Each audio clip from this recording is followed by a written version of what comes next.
Going on? What's going on in here tonight, Monday night? It is time once again for the one and the only. This is Big Time Show that is being seen now on YouTube, on X, Twitter, also on Facebook as well. Listen, I hope that you come in. Hope that you would come in and hit that like button for me. Come in and hit that super chat button if you're on YouTube, if you so desire. Share it if you will. Hit that like button as we talk a little stuff. I got something interesting I don't think nobody's done. And talks about our big game, of course, against the Eagles coming up Thursday. It's not much left talking to be going on. It's just a bunch of question marks, if you ask me. Mainly on our part. You just don't know how we how we gonna respond. I mean, it could be incredible, it could be great, and then it could be come out there flat as a drum. You just don't know. Um, but we're here for it. Most of us kind of figure how it's going to be, but we're here for it. I want to say hello to all of you that may be on here now. I don't see anybody on Twitter. I don't get that. So whenever I see that, I got to make sure that Twitter is working. So you have to forgive me for right now. Let me make sure that Twitter is on. Let me make sure that Twitter is on.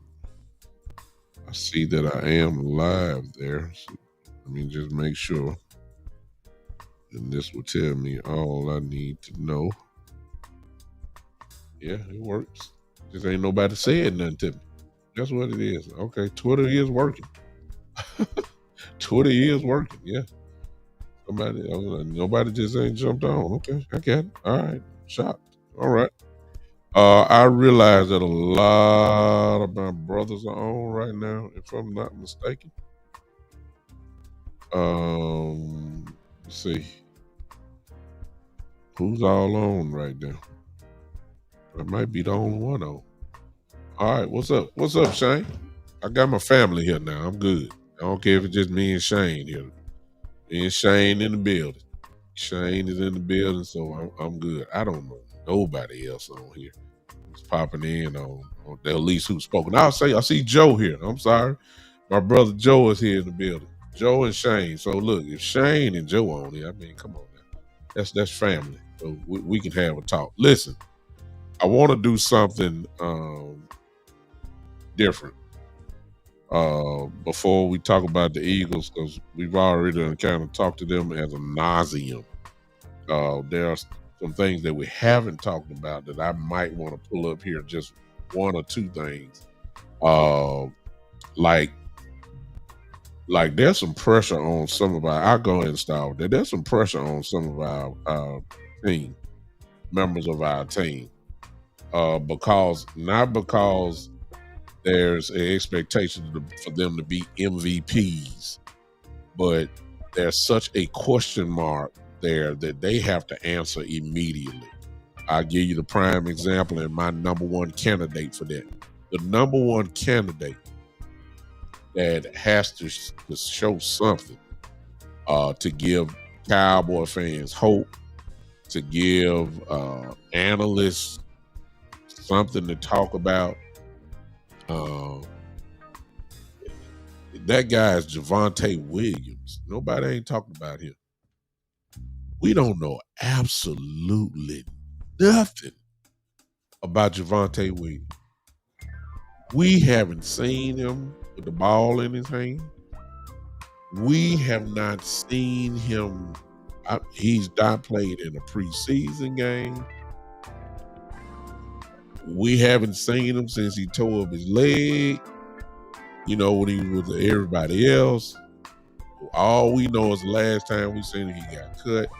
And now we have a guy who's known as being injured, who looks like he's going to be the number one running back for our team this year. And we don't know nothing.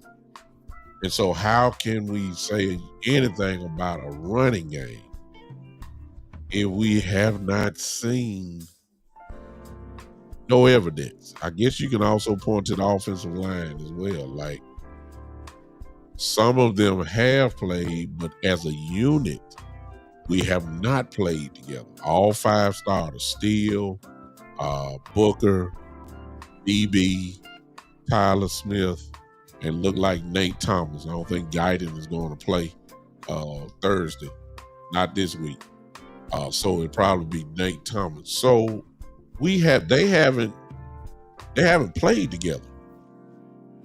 And so one of the main things that you've heard from just about everybody, as far as, you know, some of the big boy networks, also when you hear some of the content creators, one of the things that mostly everybody's talked about is the running game. We want to run the ball. We want to run the ball. And right now, we don't have any evidence of our offensive line or our number one, possibly number two running back. That includes maybe even Miles Sanders. And so it's kind of hard to get excited or predict or anything when you haven't seen nothing. Yeah, I don't even know what Javonte Williams' uniform number is. I mean, some of y'all may know, but I just ain't, because we haven't seen nothing. A lot of people that have seen him are those that were able to be at practices. If you were fortunate enough to see him, I mean, those people that were in practice have a better grip on the running game, at a point, than people like me who haven't seen. I haven't seen Javonte Williams in a uniform.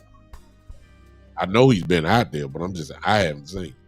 So I can't predict nothing really, because when we talk about the running game, I'm like, okay, this will be his first time taking some shots. This will be the first time that the offensive line together as a unit have went at it.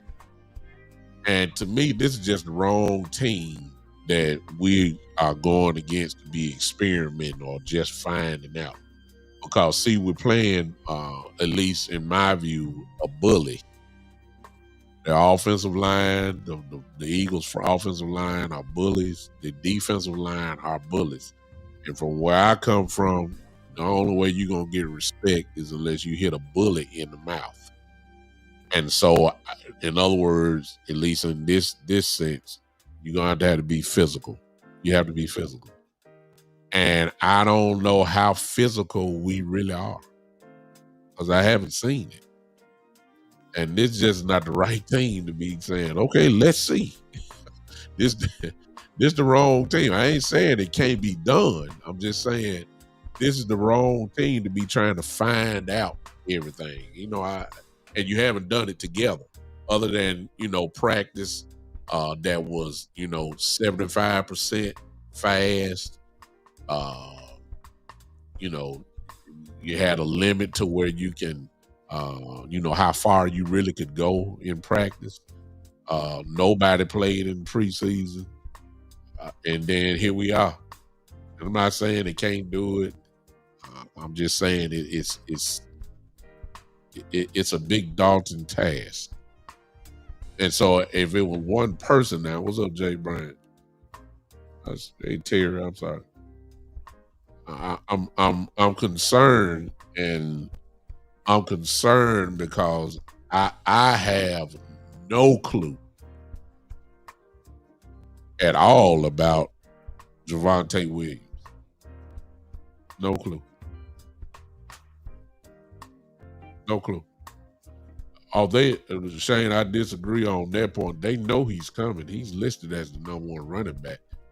But I guess I could side with you in saying that you don't know what version of Javonte you're going to have. One thing about it, he ought to have some fresh legs, whatever he got left.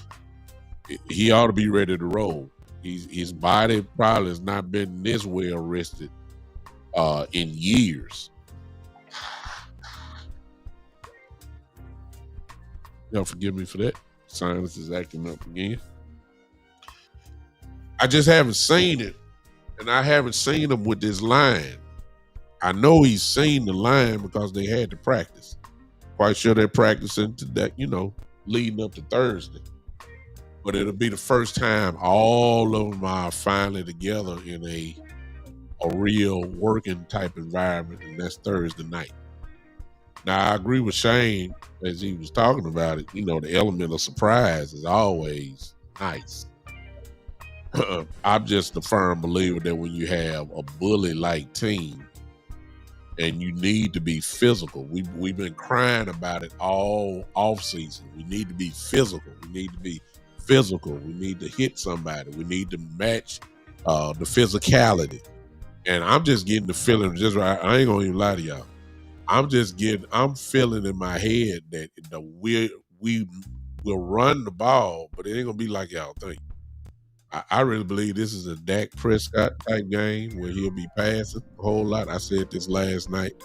Um, if you tuned in last night to the DC Universe, you heard me say it last night. I really believe that this is a Dak Prescott type game. I have no question in my mind because the weakness of the Philadelphia Eagles defense, it is their secondary. They lost their I agree, Jay. He's right. Hey, Michael Evans, I agree. The element of surprise is huge, and we just haven't seen it. So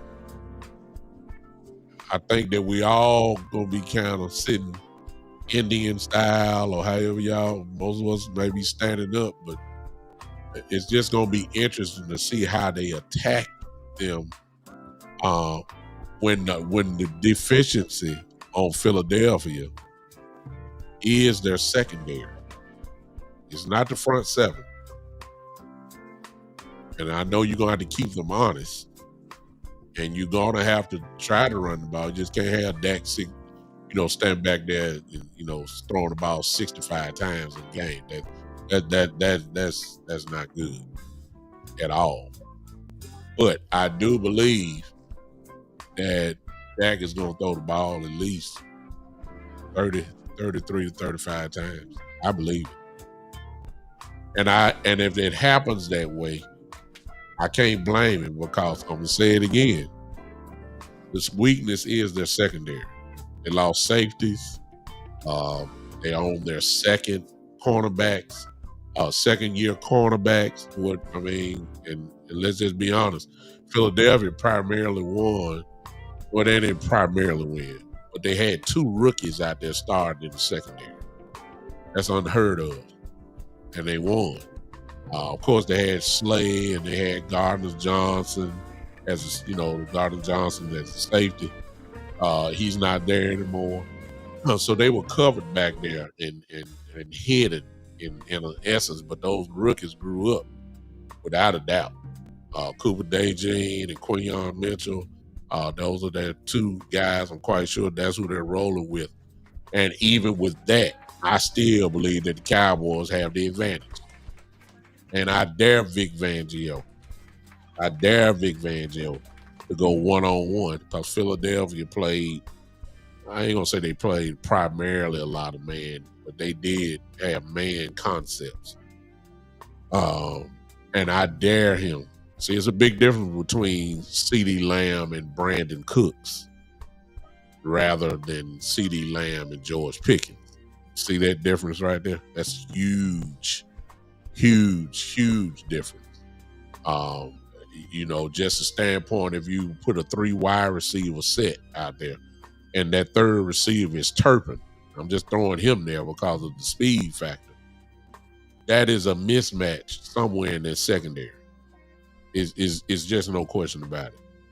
If they decide to double CD and say, okay, we still gonna have this safety over the top of CD, we gonna allocate 2 men to him. Well, it's a big difference between having on the other side George Pickens now rather than having Brandon Cooks. Brandon Cooks couldn't hurt nobody. He couldn't hurt nobody. George Pickens would destroy you. I'm just saying. Not only that, I saw Jay Bryant.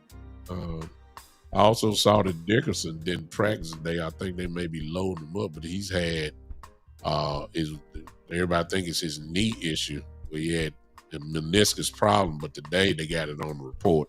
I don't know how true it is, but they say that his back is messed up. So it's true that he hadn't come in healthy, but I got a feeling that everybody's just loading up and waiting for Thursday. That's when the cortisone shots and everything else is going to come into play. So I feel like that is the case that comes in. So some of these guys that they have on the list on their injury report, I'm not going to believe it until that final report come out maybe right before kickoff, and then that'll say who's playing and who's not playing.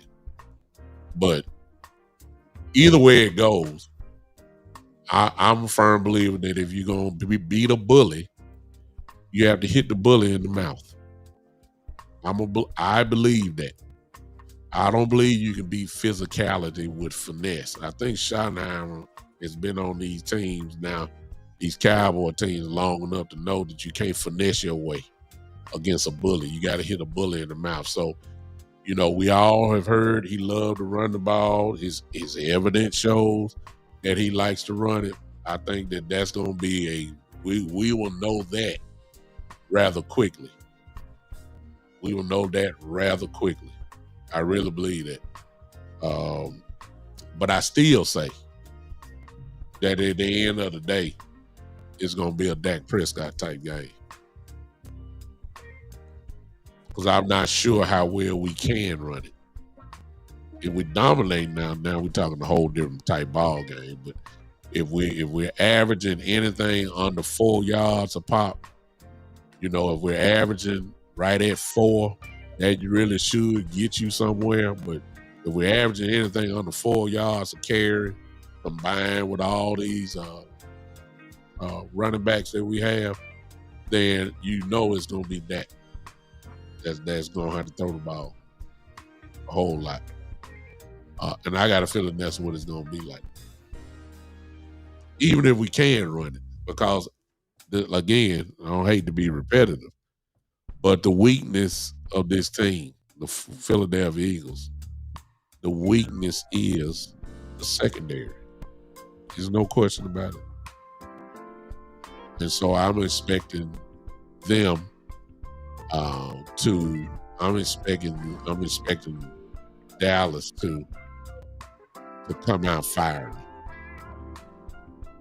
Man, if that's your superpower, if your best player on offense is CeeDee Lamb, well, the only way you're gonna get him the ball is you throw it. He has to be involved in the game. Oh. Jay Bryan said he don't think Philly is a bully.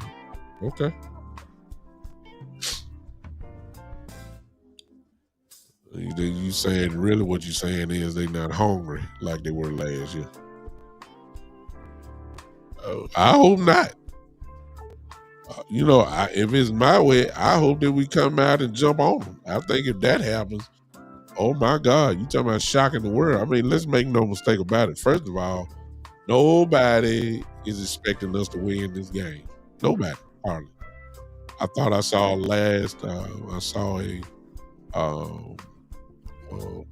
and the odds that said now that Philadelphia has a 69% chance to win.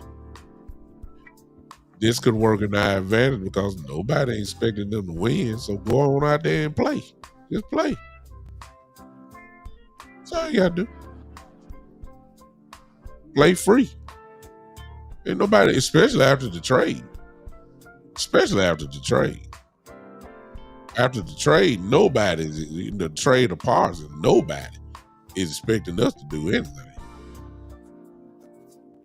as far as defense goes. So you know what time that is. So everybody, to be honest with you, everybody ought to be loose. The expectations have went down, and that's really, and I'm sorry if I'm about to get off the game. I got plenty more about it because I got some more. Sterling. That's why I was saying usually, we come out flat all the time. That's the truth.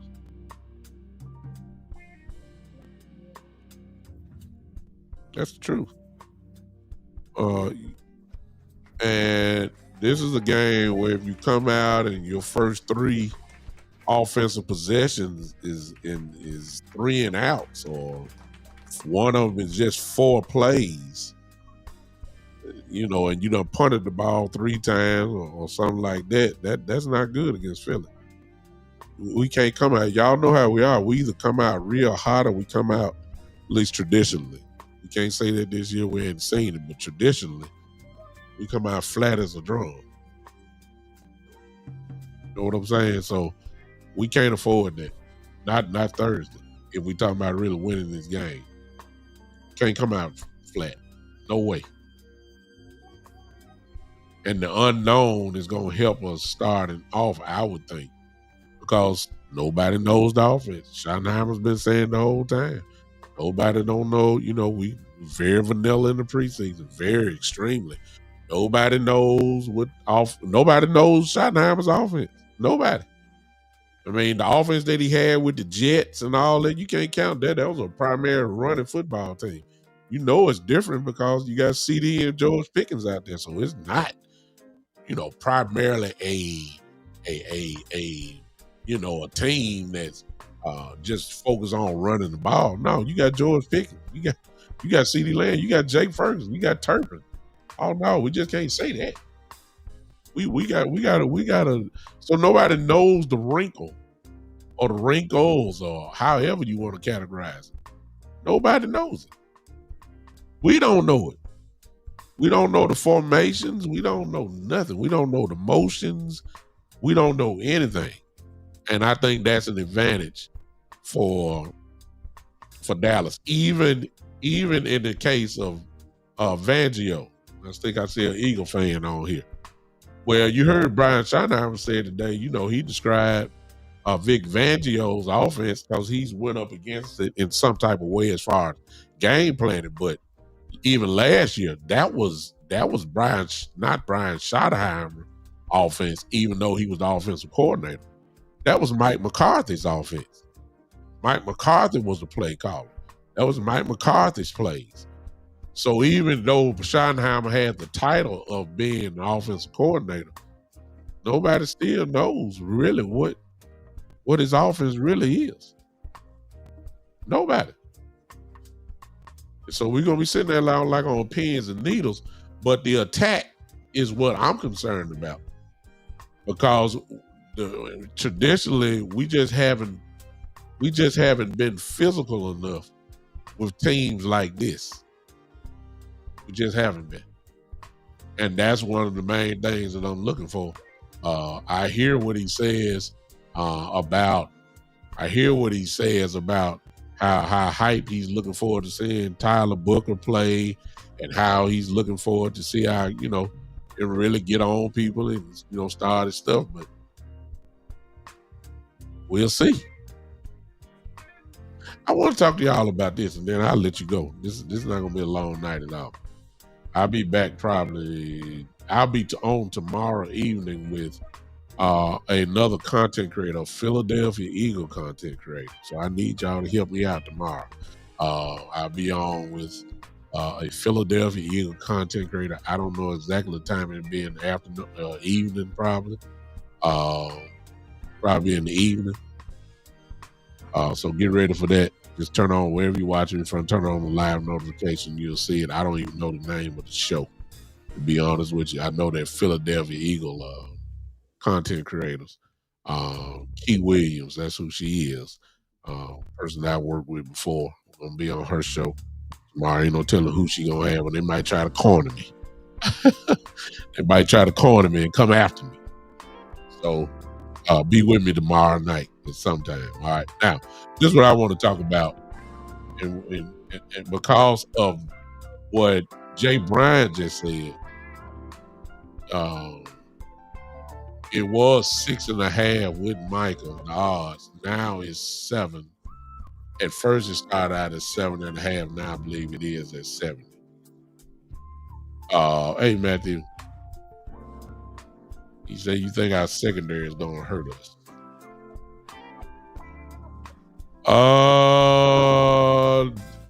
That depends, Matt.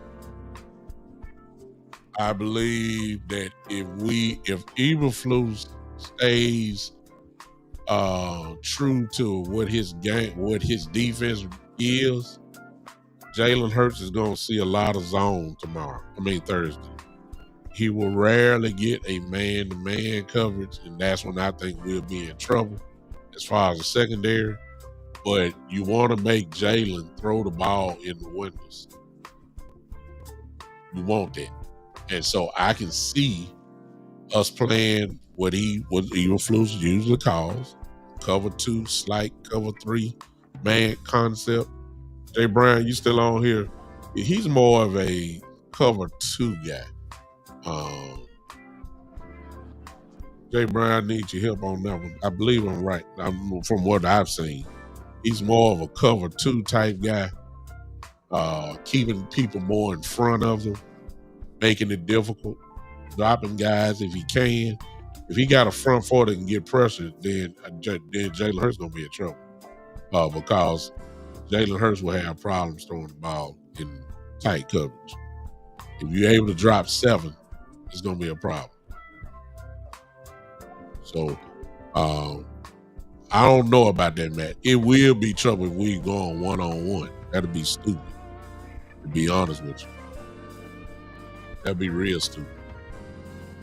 Eberflus if we have man concept. So I don't see that happening. I don't see that. I don't see it. So I don't know about that, Matthew, in this game. If we can make Jalen be a pocket quarterback, I'll take my chances. We don't want Jalen running the ball a lot. We don't want Jalen having one-on-one coverage where he can simply throw jump balls to A.J. Brown and, one-on-one with Devontae. See, that's what you don't want, because those are easy throws for him. See? So, I don't know. But this is what I want. I want everybody in here, all of you that are here, because things, obviously, see, this is why y'all remember when we did just about every content creator. You notice how every content creator, when the schedule was released months and months ago, and everybody had their schedule release show and predictions and all of that type of stuff. And you remember I said, my whole thing, I did it too, but my whole thing was based off of the roster that we had. So at the beginning or not at the beginning, I went down. I tried hard not to get a Cowboys the number that I gave them, but I couldn't help it. I had said that the Cowboys were going to win 12 games this year. And that was before all of the trades, all of that stuff, all of that's going on.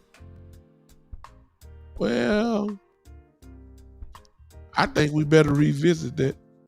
What do you think? Because, see, a lot of you had us at some, I don't know where you had us at.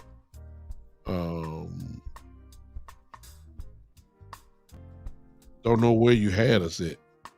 You have to do that on your own, but I think it's important to look at the schedule now again. I do. I just want to get people on record now. And I'm going to go down this because we were different. Now, I want you to be honest and objective. If I know we all Cowboy fans. I know we think we going to win every, I know we going to win every game. But I know how Cowboy fans are. I need some honesty on here now. Because see, everybody's excited. There are some that are excited about the draft picks that we got with the Parsons trade.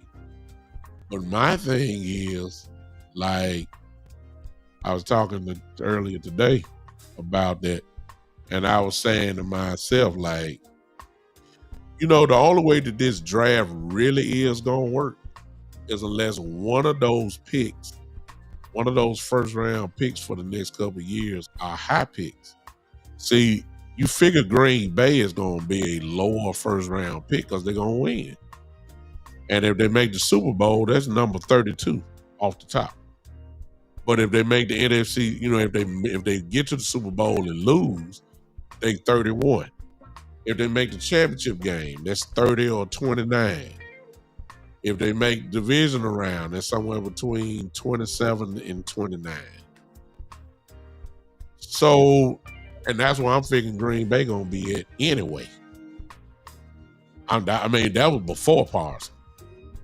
Now you put Parsons on his team, I'm thinking they got a shot to win 12, 13 ball games this year. So that pick that we got from Green Bay for next year's first round pick, that ain't gonna be too high. Why everybody get excited? We got 2 first round picks. Okay, 1 and 1 is right next to the second round. I mean, so they ain't you depending now on the cow. If the Cowboys win 10, like Robert just said, 10 games or 11 games, that would mean that we'll be drafting somewhere at between 17 and 19 or 20. So there's a possibility if we win those games, we're talking about having a draft pick at 20 and at 31 or 30 or 29. I don't think that that's what everybody was signing up for. Okay? West Philly, I know you're a Philly fan, but this is not Boston College no more. If you say he's like Parsons, I'm going to sit here and wait to see it. And trust me, if I see it, I'll be the first one to say that he has Parsons-like qualities. But right now, he's a rookie who has not really played. And what he did at Boston College was great for him. This is the NFL now. So I'm going to hold off about Donovan Izaraku. I'm going to hold off. I'm not going to give him that type of crown yet. I'm not going to do it. I got to see it first. But because of the trade, I think that everybody need to reevaluate your predictions of the schedule now, since you know who you going to war with now. All right? Let's do that real quick. And I want you to keep up with your record. And then at the end, we're going to put it down. So we don't need to take a lot of time because we don't really know everybody else's schedule unless you're an NFL guru like that. I don't know their rosters because I don't pay attention to their rosters. So you have to just go off of what you own. You know. Let's start it off, y'all. Thursday night. Do we beat Philly or we lose? That's a W or a L. I'm writing mine down. I ain't telling you. Not yet. So, okay, y'all looking at it. Y'all saying, and I want you to think of the personnel now. Now that you know who we're going against. And God, just go. Okay, week 2. The Giants in Dallas. What you got? Just write it down, or you can keep up with it in the chat if you want. I'm going to move fast because I want to see exactly what the total records are for those that are going. Some of you already got it in, but I don't know if you really thought about it. Okay, next week is at Chicago. At Chicago. That's week 3. Look, keep your fandom out now. I know you're a Cowboy fan. I know you're going to say we're going to win. Look, I'm telling you, think about the personnel. If you know anything about the teams, we don't know nothing about our defense quite yet. Just hold tight. Next week 4, Green Bay Packers come to town.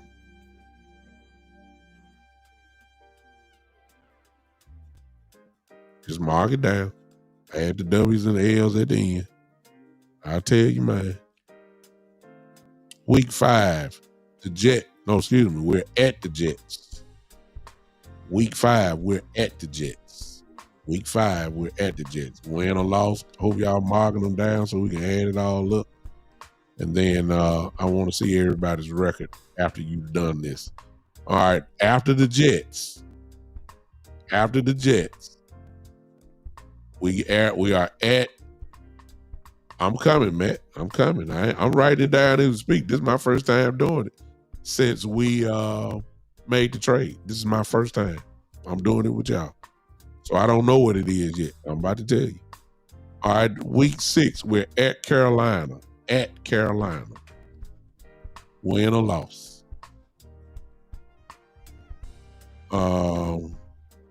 Week 7, Washington comes to Dallas.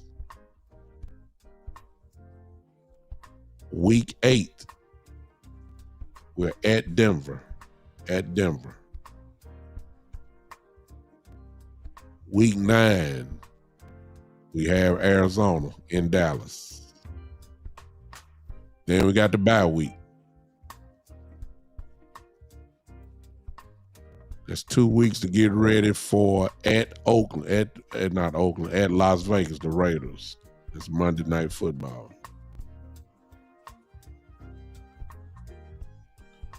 Week 12, the Eagles come to Dallas.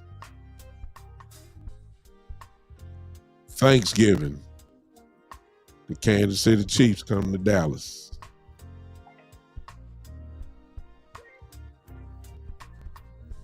Week 14, at Detroit.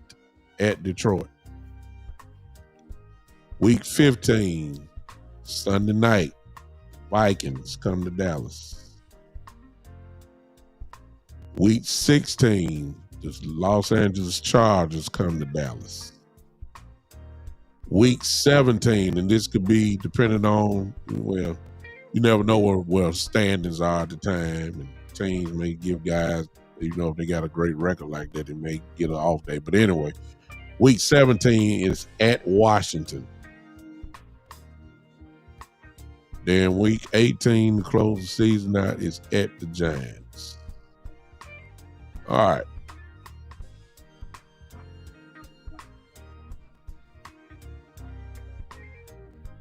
Hey, I can't believe it. I can't believe it.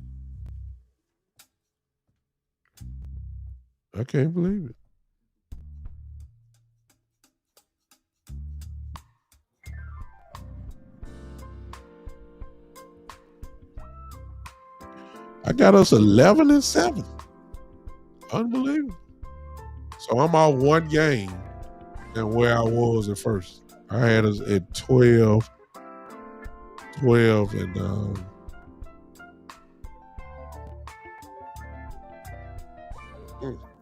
12-6 at first. That was with Parsons. So unbelievable. I thought I was gonna have it about 9 or 10. I got 11-7. Man, what's going on? Y'all excuse me. I got a fan here all the way from China. Wow. Appreciate you. Let me see. Not all sweet chicken over here. Oh, I'm sorry. 11-6. I'm sorry. No, I'm sorry. 1, 2, 4, 5, 6, 7, 9, 10, 11.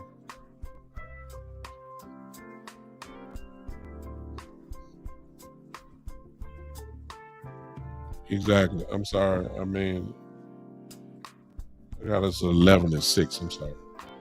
11-6. 11-6.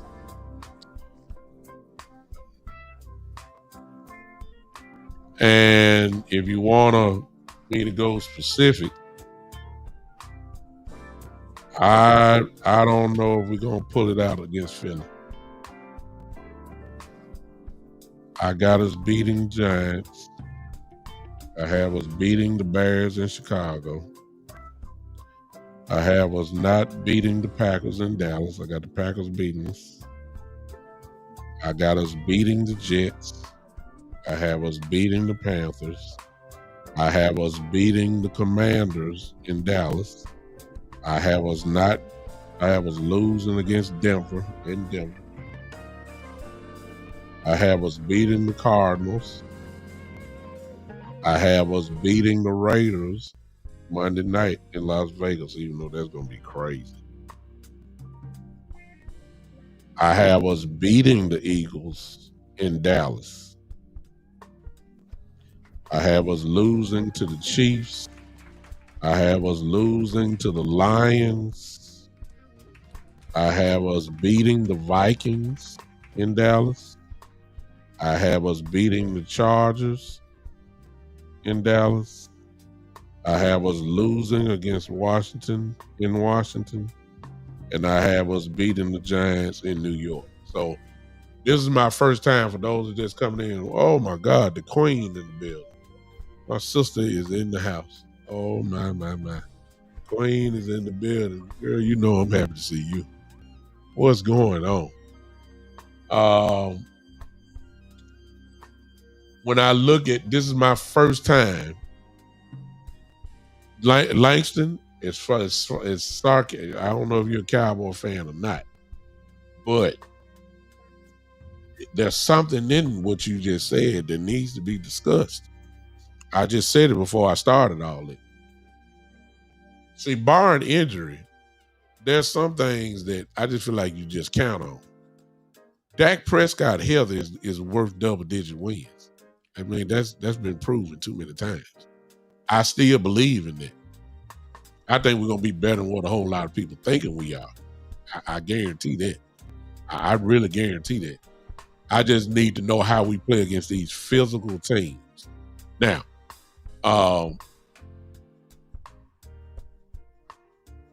there are obviously going to be some games that we probably going to win and games that I predict us lose. That tough stretch right there in week 12 to week 14, that's rough. Philadelphia comes to Dallas. Kansas City comes Thanksgiving. Then you go to Detroit right after that. Those three games, they're going to be something to deal with. It's just no question. It's going to be rough.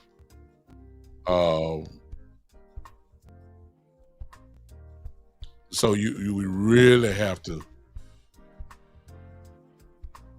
And a lot of these, you know what I'm saying? These are just predictions. We don't know how. We don't know. I'm being honest. I'm just being honest. We don't know how these guys going to respond. We don't know. I don't know nothing about Javonte Williams. I don't know nothing about him. This is our starting running back problem. I don't know nothing about this dude. I don't know how he's run. I don't know the burst he have. I don't know absolutely nothing about that. Now, if he comes out and does what a lot of the people are saying, hey, the Cowboys, then all bets off. He's a wild card for real, man. You know what I'm saying? We don't know it. Now, the reason why I'm going to say something about Langston here, I don't know if he's a Cowboy fan or not. And judging by some of his latest comment, he probably is not. But he does bring up something. I said this earlier. I said, now, if we, well, that's where that's what all sign. They've held him out. They've been saying that he's done most of the work. The Cowboys. He's gotten the most snaps. He's gotten the majority of the snaps with the ones. Those that have been in practice and seen practice. He's been the guy. So I haven't seen him at all. I don't even know what number Javonte Williams is. I don't even know. He hadn't played in preseason. We don't know absolutely nothing. So we don't know what to expect from him. I hope he lives up to the billing that they keep pumping him up. And if he brings a running game to this offense, look out. Now we're talking real stuff. But I don't know. We'll have to see. I don't know the burst yet. I don't know what he's like after his knee issues. He may be fully back. He's really ain't played a lot of ball in the last couple of years. He's still very young.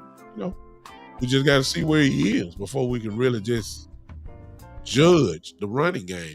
And he's not the only one that's going to be running the ball, obviously. But, Miles Sanders is another one. We haven't seen Miles. We've seen a little bit of Blue. Martha's gone to IR. Lemke is there. I mean, we really don't have an idea about the running game at all. And if they show up at the end, I mean, if they show up just a little bit, but if they show up a lot, oh, we really cooking with fish grease now. Oh, ain't no doubt about that.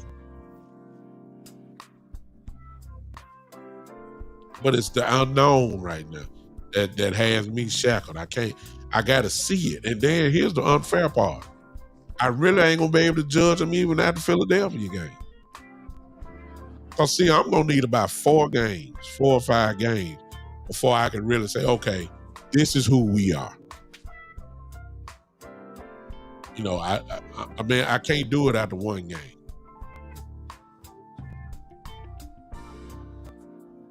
But here's the thing that I want to get to with Langston is saying, and I think he's just a cowboy troller. I think he is. I just tell by the way he talking. That's fine, but even they get it right sometimes. See, when you talk about the Cowboys right now, y'all, here's a dose of reality. They ain't talking about it right now. Everything since this trade is talking about the picks in the future. And the next 2 first drafts. We got 2 first round drafts. And you don't hear nothing about it right now. You know, I mean, not really. There's no expectation. Exactly, Queen. You know, Marvel, we're going to have to deal with him a little bit later on and give us that little kick. I don't think nothing is wrong with Marvel. They just did it, as she just said, because you didn't want to take a chance of him being, you know, getting swooped up by another team in waivers. So that's another back that's going to be on the way later on. I just really feel like this, though, y'all. I see, you don't give away, you know, I don't care what y'all say about Michael. You don't give away a player like that, his production on the field, and you saying you better. If anything, you just trying to maintain. So when you lose a Parsons, make no mistake about it, it's a blow to the defense. It is a blow. It's a blow. No question about it. Yeah, you might say we might be, and I said it, that when you bring in a Kenny Clark, I think we're better suited now to stop the run. Better suited don't mean we are going to stop it.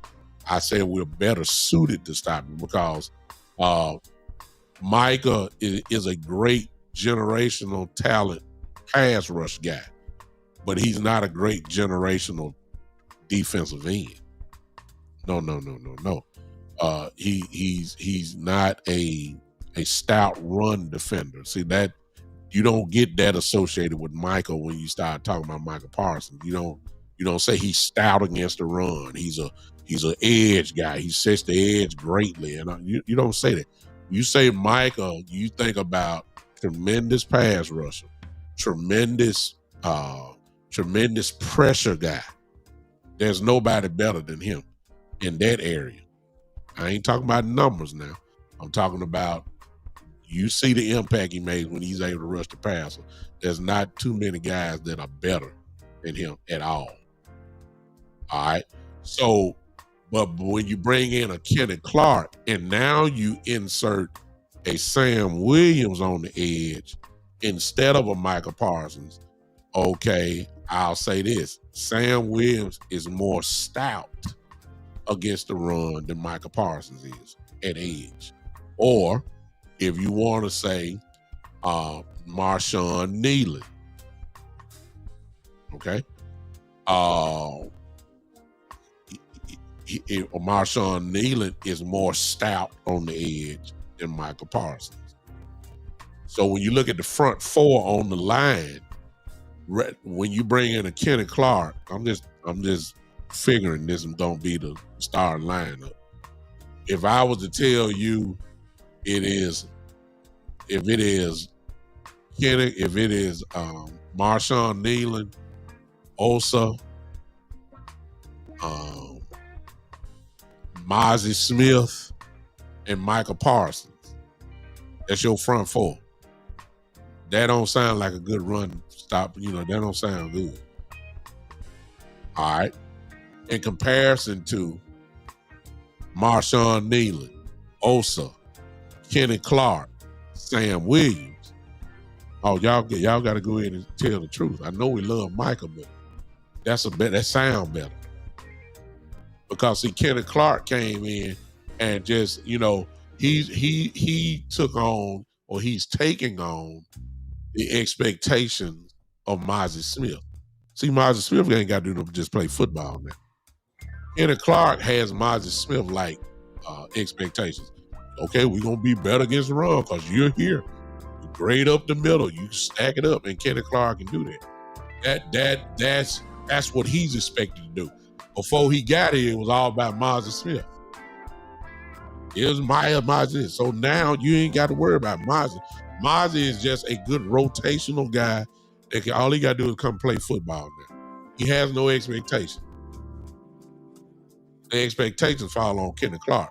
But I said we're better suited for a team running against us with the way we're constructed now. Because we're more stout. Michael Parsons was a liability, whether that's because he was double teamed in the run game, whether he was swallowed up by a big offensive tackle in the run game. He was a little bit too small. Sam got a little bit more meat on his bone. He does. I think we're better against the run.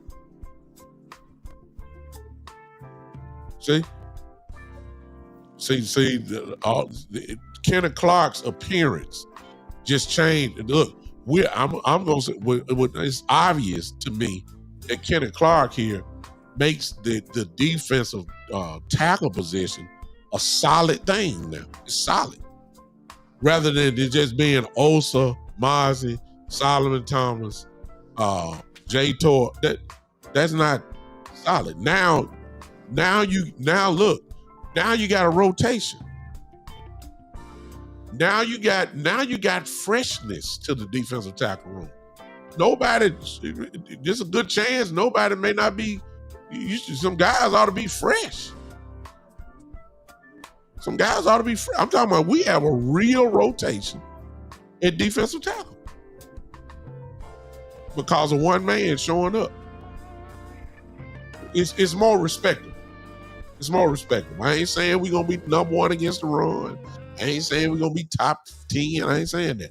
I'm saying we're better suited now against the run. I love our linebackers, and I think these guys are going to keep the linebackers free. So I'm expecting, Murray. I'm expecting Leofow. I'm expecting Sanborn. I'm expecting Damone Clark. I'm expecting these guys to put hats on folks because they're going to be free.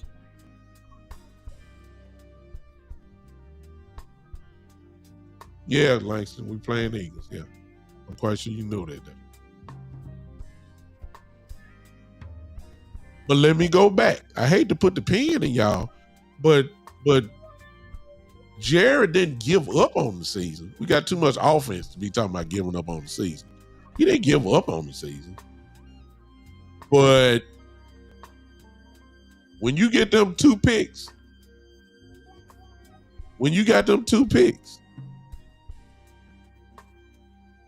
do you really believe that Jared, or the hope is?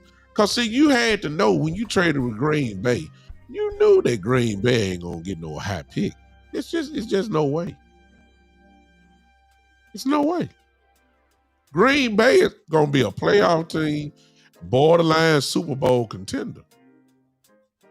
Green Bay is going to do that. I have no question in my mind about that. Green Bay is going to be a deep playoff team unless somebody, even if they do the one and done, you're drafting in the 20s. I mean, the mid 20s. If you even make the wild card. So that's where you figure. if the Packers don't make the playoffs, unless some, injuries happen and all that, if people are pretty much healthy, you figure Green Bay's going to be there. So you don't even get hype about that one. That's a lower pick. But in order for us to cash in on this trade, one of these picks in the next 2 years in the first round need to be a high pick. If the Cowboys are drafting it and, 17, 18, you're going to get a good player, no question. But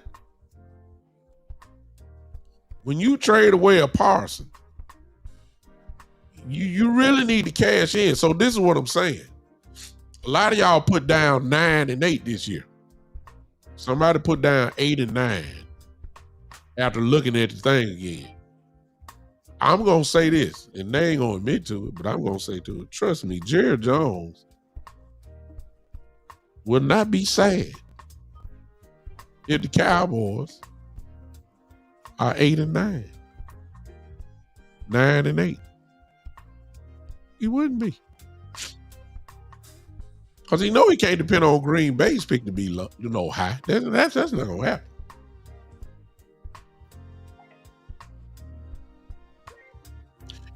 Good question, Matt. See, this is where the stuff gets kind of interesting. This is where it gets interesting, y'all. I mean, I'm sorry if y'all don't want to speculate with me. That's cool. I'm thinking like this tonight. I hope some of y'all will think with me. Like what Matthew said, or do you trade one of those first round picks before week 7? Okay. That might depend on Matthew, the start that we have. You tell me the start that we have. Tell me what the start. When is our bye week? Bye week is you said week 7. I don't know if that's the bye week or not. Let me look.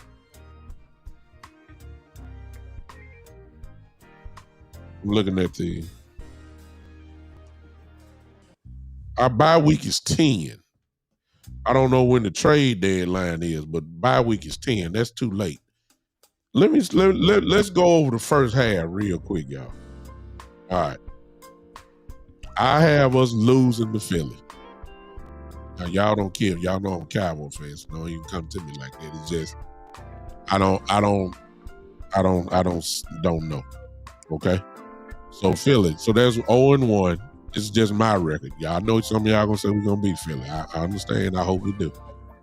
Week 2 against the Giants. I got us beating the Giants. That's 1-1. Chicago. I got us beating Chicago the next week. That's at Chicago. That's 2-1. Green Bay. I have us losing to Green Bay. That's 2-2. Week 5, the Jets. At New York, I got us beating the Jets. That's 3-2. Week 6, that's the Panthers at Carolina. That's 4-2. And I have us beating the Commanders in Dallas on week 7. That's 5-2. So to answer your question, Matthew, if it's what I'm saying, if you are gonna trade, you need to be trading to attack this year, this season.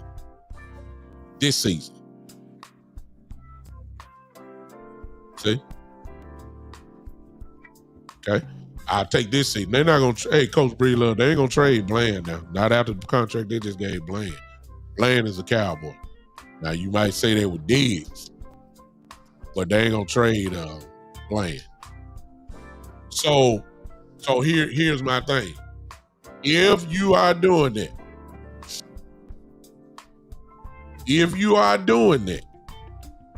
and here's the question, and we just speculating.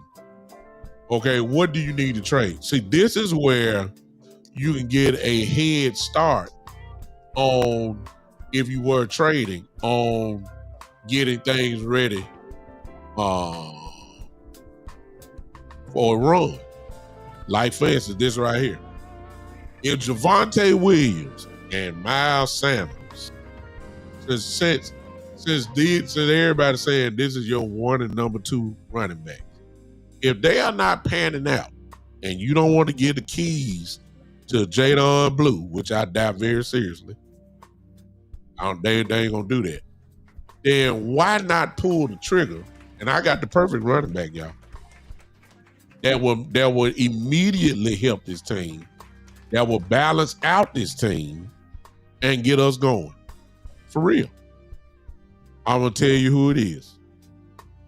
There's a running back that is frustrated, who has been a running back for a couple of years, but the Jets have pretty much tried to move on, and that is Breece Hall of the Jets.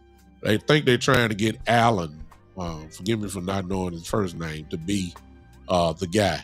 Now, Breece Hall is a starter, and actually he had injuries and all that. He found his way falling lower and lower, and I don't know how Aaron Glenn feels about him. The rumor is that he's not, valued like that. This guy's still under 20. You put Breece Hall with our team right now, and you trade for him, guess what? You ain't got to give up a lot. And you're not going to give up no first-round pick to go get Breece Hall. You can give up something else for him. You can give up a fifth or sixth. You're not going to get a top-notch running back. Not that far in the season. You may get somebody like if Jacksonville has a running back crowded room. The NTN is there, Big Bigsby is there, and that's who kind of took the role a whole lot later on in the season, because the NTN was hurt and they liked the big guy from Jacksonville.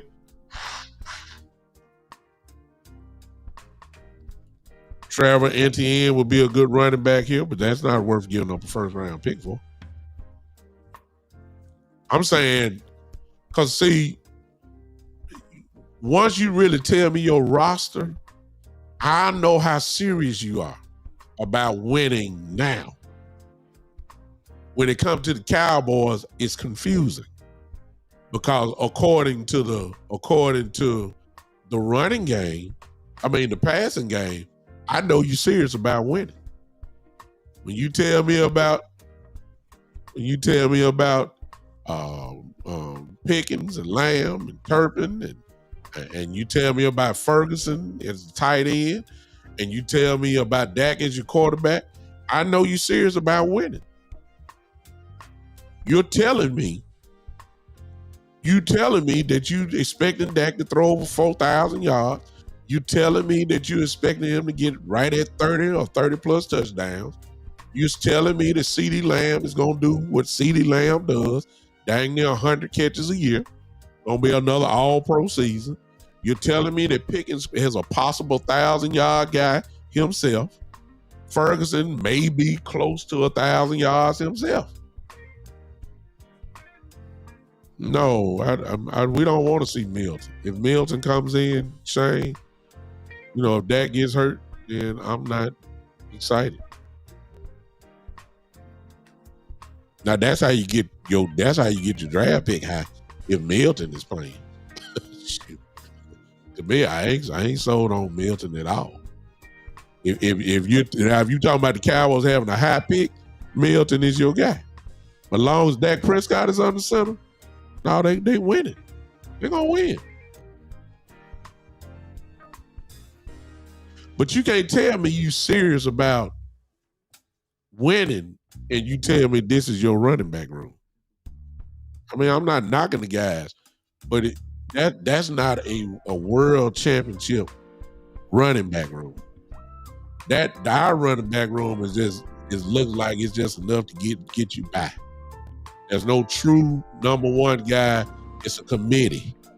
And whenever you have a committee, unless you got Gibbs and Montgomery in Detroit, that's somewhat of a committee. But that type of committee will win you a Super Bowl.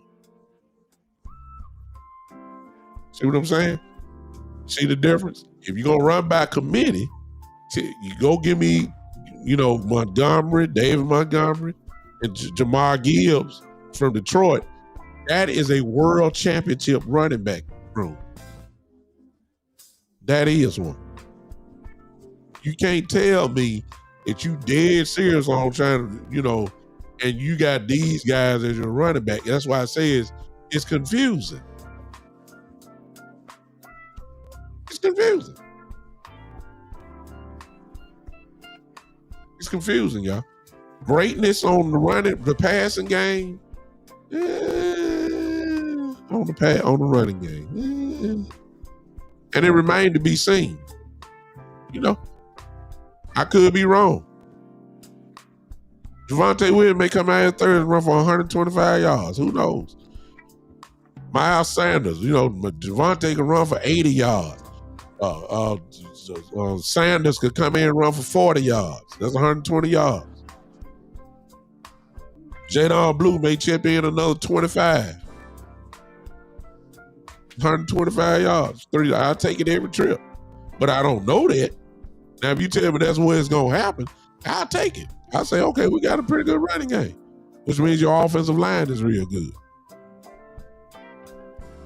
Then I'll take it. But see, I don't know. So I'm saying all this because if you don't believe that the Cowboys have a desired wish when it comes to these extra first round picks that we got, you crazy as all I know.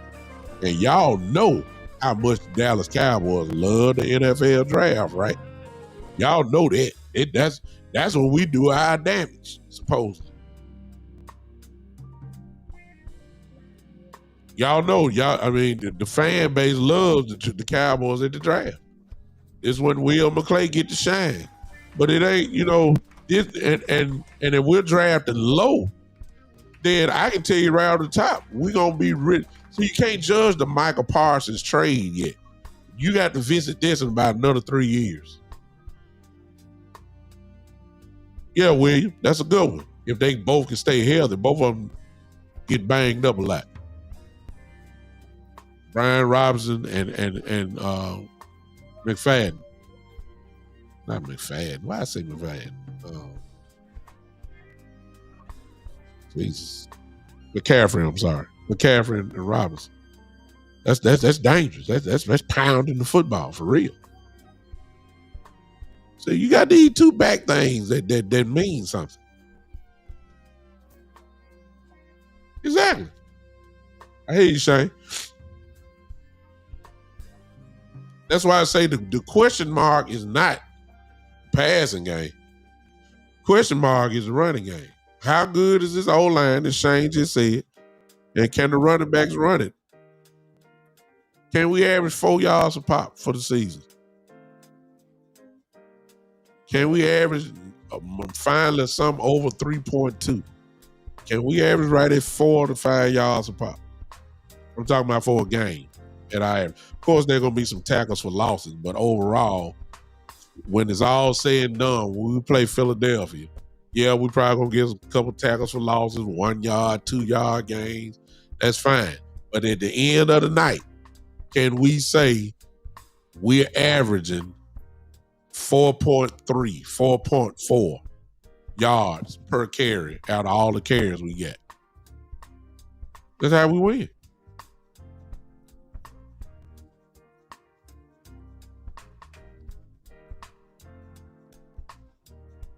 And sometime in order to get that, you got to go get a running back that's going to get that. And there are some that's there. Like, for instance, what about this one, y'all? What about this one? If the New Orleans Saints are not good, which nobody really expects them to be, then why not go after Alvin Kamara?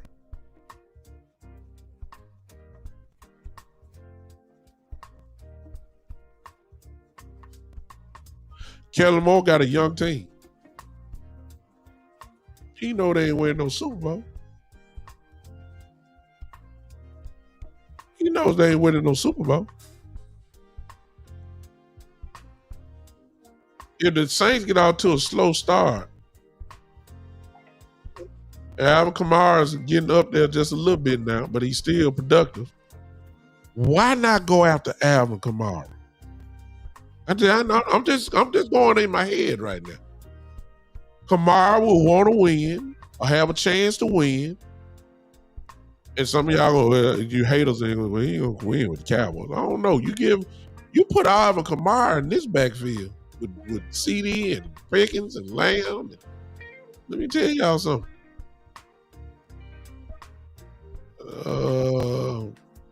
Things become rather interesting. You give me Alvin Kamara and a Javonte Williams, okay? You give me an Alvin Kamara and a Jadon Blue. Give me Alvin Kamara and a Phil Maffa.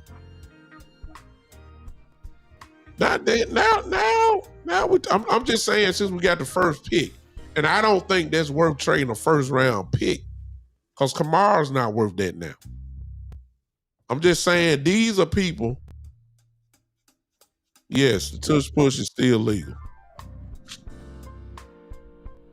The tush push is still legal. I don't know. Kamara still is productive.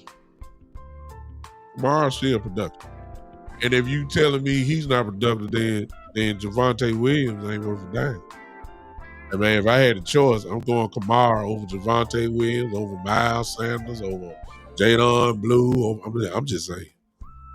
If I had to pick Kamara over them, I'm just saying, I'm just going in my head. I ain't saying this is happening. I'm just saying, if everybody's talking about trading stuff, and that's not worth trading a first round pick for to the Saints. But Kamara is there. If they get out to a slow start, I think Kamara might be up for grabs for somebody. Why not? Get your picks. The Saints, it benefit the Saints.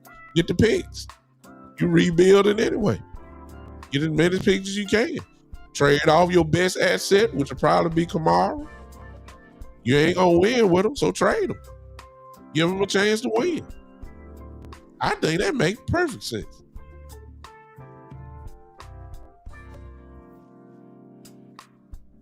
Just saying. So the trade of Parsons, and even though we got these 2 first round picks, yeah, now you're talking, William. Jonathan Taylor, another big one. Those the type of moves that are first round. Now you're talking. Now you're talking trading one of those first round picks. See, that's the first night that I would say, okay, now the discussion of trading the first round pick is for a guy like Jonathan Taylor. Oh, no question. No question. And now you put him with this offense. Oh, shoot. Look out. I know I got a hater in here. I see you, Ian. I've been reading your comments, but they ain't worth talking about. Your trade proposal was that one ain't worth talking about. Said Dak to the Saints and for Amar and bring Kamara to Dallas. See, we ain't even talking. That's why I ain't even hardly acknowledge you, but I appreciate you. I appreciate you coming in. Say Dallas ain't gonna win with that. Well, if you surround him with enough, if you give him all, look, he's had weapons before, but sometimes it's good to stack the deck as much as possible. You put Jonathan Taylor with this team, it'll be virtually unstoppable. See, that's the kind of moves I'm talking about. And you're right, the Colts, you figure the Colts, and by the time Jonathan Taylor gets beat up this year, with Daniel Jones as the starter quarterback, then, Taylor may be running to get out of there. And he got plenty left. So I'm just saying, it really depends on y'all. Like, I'm really looking at the schedule and I'm saying, where are we going to be after week 7? And could you make it? And could you make a move that would definitely get us over the top? And a move like that, William Kill, the Jonathan Taylor, that is the move. That's the move. I was saying Kamara. Kamara would help tremendously. But Jonathan Taylor would be the move. Oh, it ain't no doubt about that. And there's some more out there like that. What about the kid from Miami, the fast kid? What's his name? Ashani? Or y'all know what I'm talking about? Miami running back.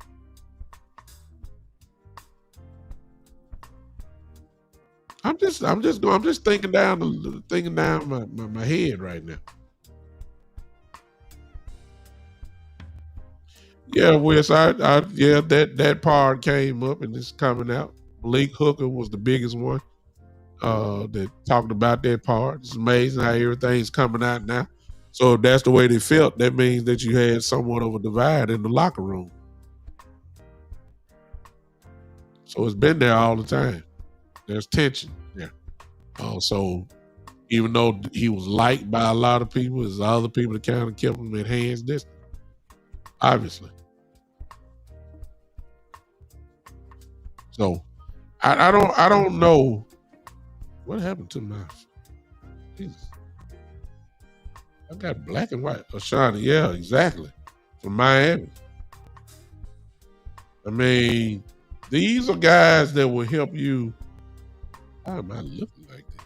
Good Lord. What happened?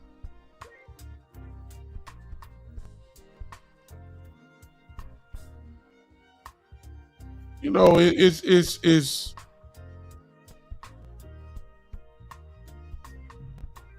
the Cowboys are gonna want. Trust me, they know just where. Look, if you thinking, yeah, it's first round, but if all your picks in the late first round, that's not. And you're gonna get some good football players, even if it's low in the first round. You're gonna get some good football players, no question. But when you trade away a Michael Parsons away, you want that trade to be somewhat even as possible. Drafting at the lower round, you're not getting all these different, top-notch guys. I don't think that's what they're looking for. So it's just going to be interesting, y'all, to see where we are. Excuse me. After about week 7. Let's go tired of telling things.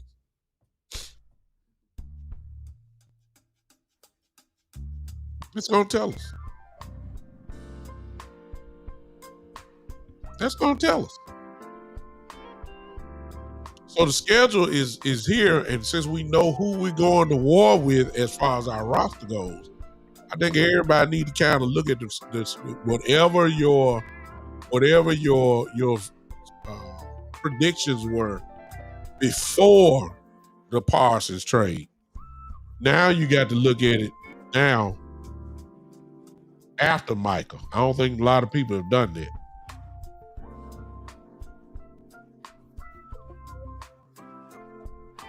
I think we really need to do that now.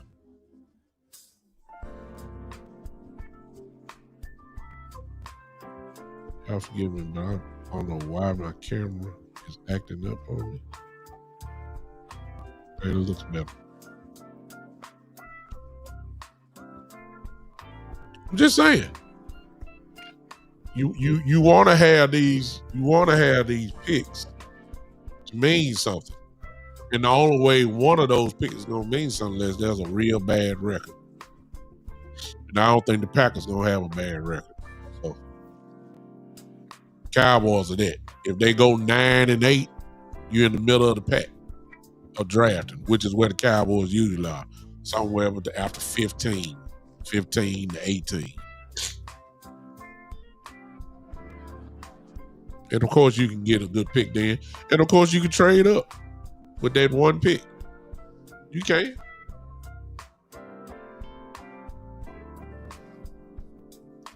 What up, Coach? Coach Marv in the building. Real talk. There. So, again, and I'm getting ready to go ahead and quit here in a second. I'm from the old school when it comes to football as far as the game Thursday go. I have said, and I hope I don't confuse you. I have said that I really feel like that the weakness after looking at them and knowing the moves that they've made and people that they lost, make no mistake about it, the weakness of the Philadelphia Eagles defense is the secondary, which then so happens to be our strength, which is our wide receivers and tight end. They still are pretty stout up front, defensively and offensively. But the secondary is the weak spot. And so, but I'm old school. I still consider Philly one of those bully-like teams.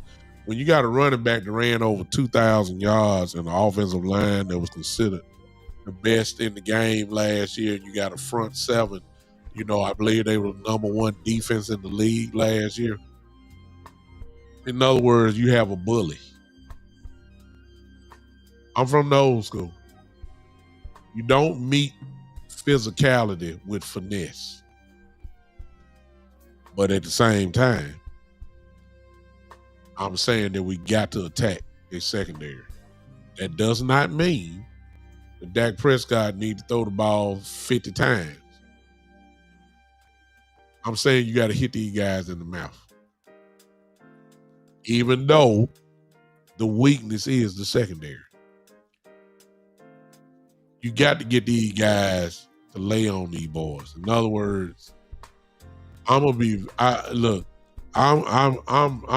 because we don't know what to expect as far as you will hope that they would try to impose some physicality on Philadelphia, but you don't know how he's gonna start out.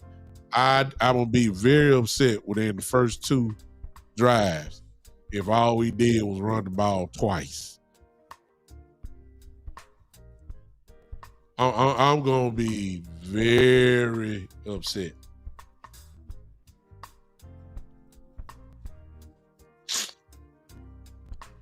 I hope I ain't confusing y'all, because it's a choice that's gonna have to be made, and we got to get to see. I'm from the old school.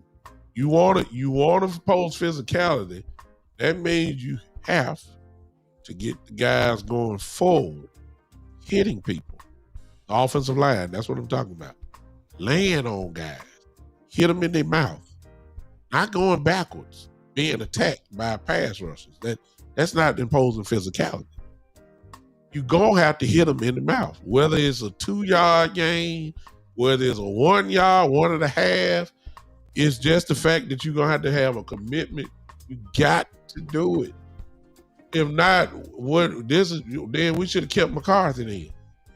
If that be the case, all the finessing, we should have kept Kellen Moore. Should have offered the job to Kellen Moore then.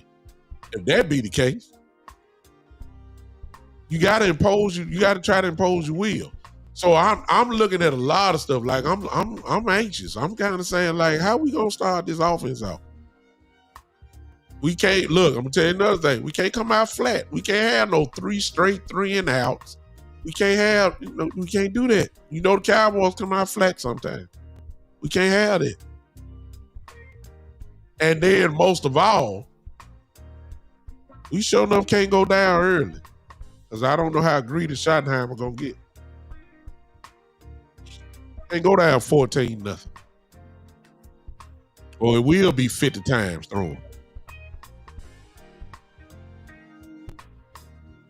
Because we already know what the strength is.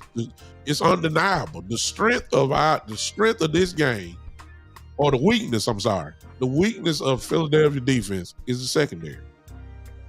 And that is our strength, our wide receivers.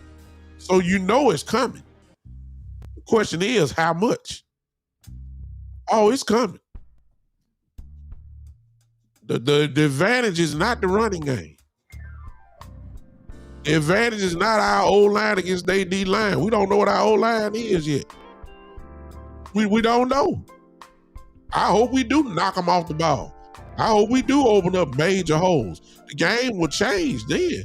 But it coming straight in, nobody would say that the Cowboys have the advantage over the Philadelphia Eagles as far as trenches go. Nobody would say that. The advantage goes to Philadelphia. Their front seven against our their old line against our D line. It's Philly. The check mark belongs to them. When it comes to the linebackers and secondary, though, this is easy. It's a big check mark for Dallas. So I wouldn't be surprised, I don't know. I just know. We'll see. I'm still saying that you got to hit these guys in the mouth. You can't meet a bully with finesse. You can't do it. You can't do it. It's gonna be a long night if we just get in there. And line up a shotgun all the game long. I know the advantage is with us as far as their secondary against our wide receivers. But there still ain't no excuse to try to impose some physicality. I don't want CD Lamb imposing physicality because he catches. That ain't what I deem physicality. I don't want Pickens to beat up on the cornerback and say, hey, we physical. No, that ain't what I'm talking about. This old line got to put hats on folks. And you got to call plays like that.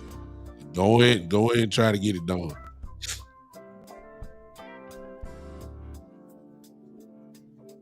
Seriously.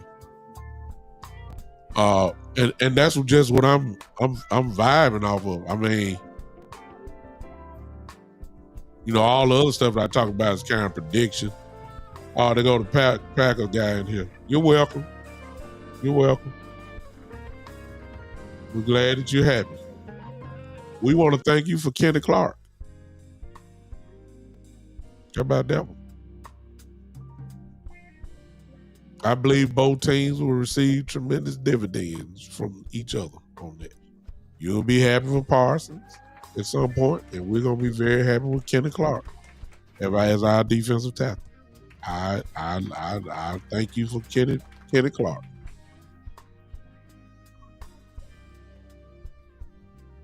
Just the way I feel about it. Philly is gonna run the ball down Dallas' throat. I don't think so, West Philly. I think y'all in trouble. I ain't saying in trouble, but I don't think it's gonna be what you thinking it's gonna be. We're better suited now for the run. We're better suited. That don't mean we're finna shut y'all down, but I think we're better suited to play against the run now. The additional Clark, which means and with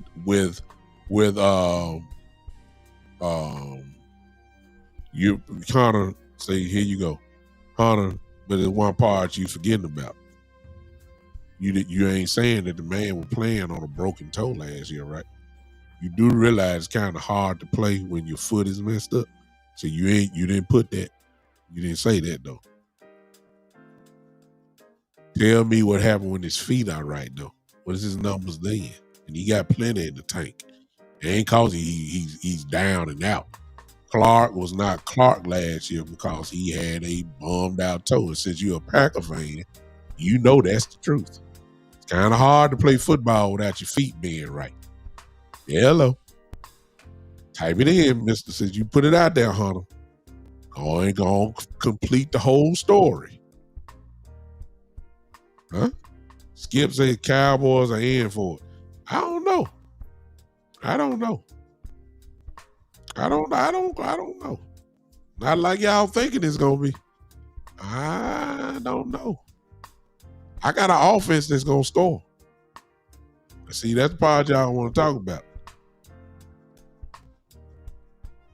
Y'all don't want to talk about it. See, all you Eagle fans coming here, please don't act like, please. He say, okay. I got an offense. That's all I'm gonna tell you. I got an offense. Jerry ain't cursed us. Jerry, what he doing now is what he always done. Huh? I don't know. I got an offense. That's all I'm gonna tell you. That's gonna score. Oh, Hunter, see. See, you're not being fair. See, now you want to do that. So that's called deflection. Your answer is called deflection. I said, I put up your comment and you were right. He had 1 sack and he's 30. But what you didn't put down was that the man played with a broken toe from a defensive tackle position, taking on 2 blocks. That's 2 feet against 4. While you trying to put your foot in the ground, you're going through pain. I'm quite sure he got his foot shot up, but the toe was broken. He had to have surgery. Now that is the facts. Anybody that got any kind of sense knows that it's gonna be kind of hard for you to be yourself when your toe is broken. You cannot do it. You cannot. Instead, you want to put up excuses, LOL. No, that's not excuse. That's the truth. And those picks are late round. I already know. And you said Rodgers, you going all the way back to the quarterback. Played with a bad toe and won MVP. There's a difference, Hunter, between playing quarterback and defensive tackle. There's a big difference. That's a huge difference. Huge. And I don't remember that so far back. I don't remember Rodgers, but you're a Packer fan, so you would know better than I know. I just don't remember Rodgers having no broken foot playing in the Super Bowl. I just. But if you're gonna tell the truth about Clark, tell the whole thing. That's deflection, and I highlighted your stuff there. That's called deflection. Tell the truth. Did he or did he not have a broken toe? And he's playing defensive tackle. It's a little bit harder to play than quarterback. Come on now. I know you're a football guy, so you got to know that it's quite different. Okay? But his toe ain't broken now. I tell you what, and I know you're not, I don't know if you can watch us or not, but I guarantee you Clark going to play this year. I guarantee that. And I bet you he's going to have more than 1 sack, too. What you think?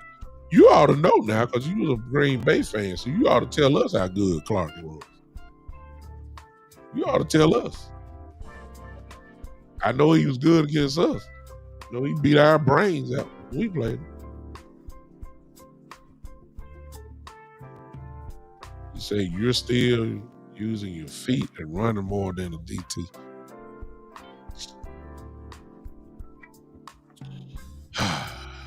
Hold on, I'm about to let you go, man. Quarterback takes the ball back, drops back, might get sacked, got to plant his foot. I'll give you that. And even with that, I don't know, what it is. Every play from a defensive tackle position, you're taking on 2 men. Every play. That's over 600 pounds going against a man that was probably over 300 pounds. And when you're playing defensive tackle, you know how you got to hold your ground and plant your foot in the ground a whole lot more to hold it. You don't think that didn't hurt? Come on, man. That's what I'm saying. What it is. We ain't talking about the San Francisco 49ers stretches because I appreciate your comment, but we ain't talking about that. Only reason why I'm talking to the Packers just because you made the trade. That's the only reason why. I got some people in here just coming in just kind of see the Cowboys. They want to throw these shots in. I get it. I understand. But I ain't even talking about the 49ers. Y'all ain't even on our schedule this year, so ain't nothing to talk about. Okay. All right. We'll see. All right. We'll talk a little bit more compared. We'll talk a little bit more. Okay. Marlon says Diggs fully participated in today's practice with no limitation, says he expects to play Thursday. We need him. We need him. That helps. That helps. Having Diggs on the field helps. It doesn't hurt. Steve, who do you think takes the division this year? I don't know. See, you basing everything off last year, and every team is different. You got a new offensive coordinator in Philadelphia. Kellen Moore's gone. The one that drove you to the Super Bowl is gone. That's a big loss. You get your defense. Your secondary is incredibly weaker. The Philadelphia Eagles' secondary is incredibly weaker this year than it was last year. That's a weak spot. I don't know who's gonna win. The Washington Commanders last year won 3 games. 3 games. 2 of them was off Hail Marys. And one of them was a last-second field goal from something like that or whatever. You take them 3 games away, Washington don't even make the playoffs last year. So is the ball gonna bounce their way again this year? They got Deebo Samuel, but Deebo been hurt the last 2 years. They traded away Brian Robinson. I'm just saying, I don't know. This is a different team. The Cowboys didn't have George Pickens. Cowboys had Michael Parsons. Michael Parsons gone now. It's just a different team. The Giants didn't have Abdul Carter. Now you put him down there with Thibodeau and Dexter Lawrence. The Giants got a legitimate front four. The Giants didn't have Russell Wilson last year. Who they have at quarterback? DeVito and Daniel Jones, and I mean, now you got Russell and Jameis Winston and Jackson Dart. I mean,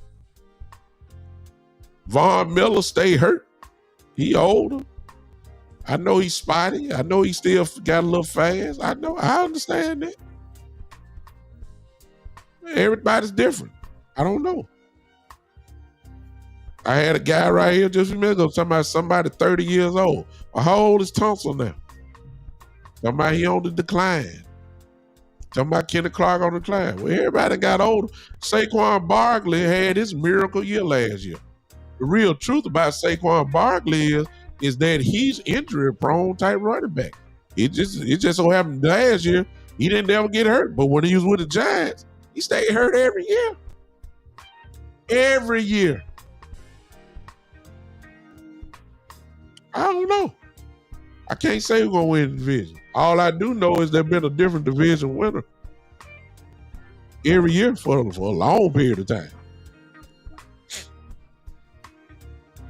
I don't know who's going to win the division. I think everybody got better. Everybody. Yes, and that includes the Cowboys.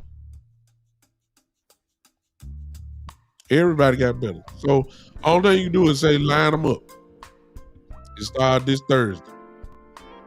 We'll see.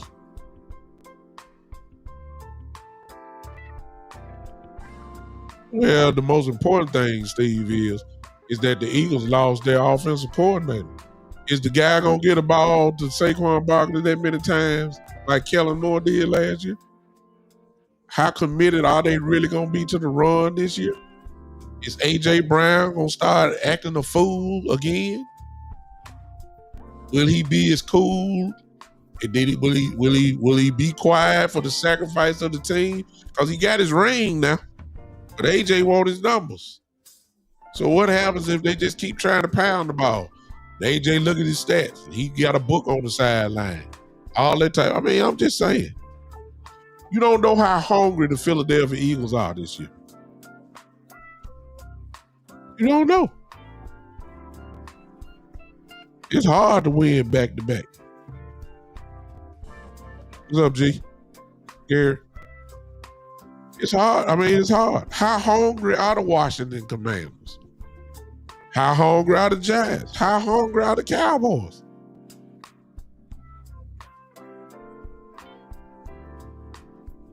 Huh? I'm just saying. How hungry is Sam Williams, who been dying for this opportunity with the Cowboys? See, these are the things you got to kind of value in that's going to bring the dog out. How hungry is Sam Williams? How hungry is Tyler Booker as a rookie coming in to replace the great Zach Martin, knowing what this means, knowing what he trying to prove, knowing how he was talking, how he want to beat up people and how he want to make people can't stand football no more. That's what he said. How hungry are you to prove it?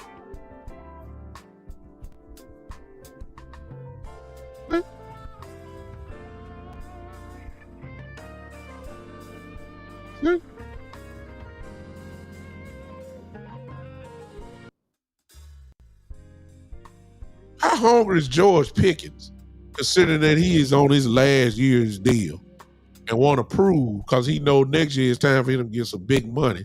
So how hungry is he gonna be to prove that he's that dog?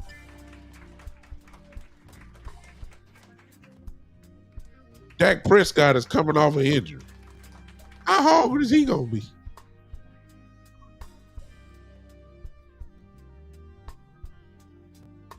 Amazing what motivation can do, can't it? All right, I'm done. It's time to hit people in the mouth. Cowboys went 7-10 last year. Hello. Yeah, Dak missed games. Cooper Rush played games. All the injuries that happened. Cowboys went 7-10. You don't think these guys ain't ready to go? They know the whole world gonna be against them. They know the whole world watching. What's up, Drew? That's enough Philadelphia Eagle fan coming in. Drew here. Look, the whole world watching Thursday. The whole world.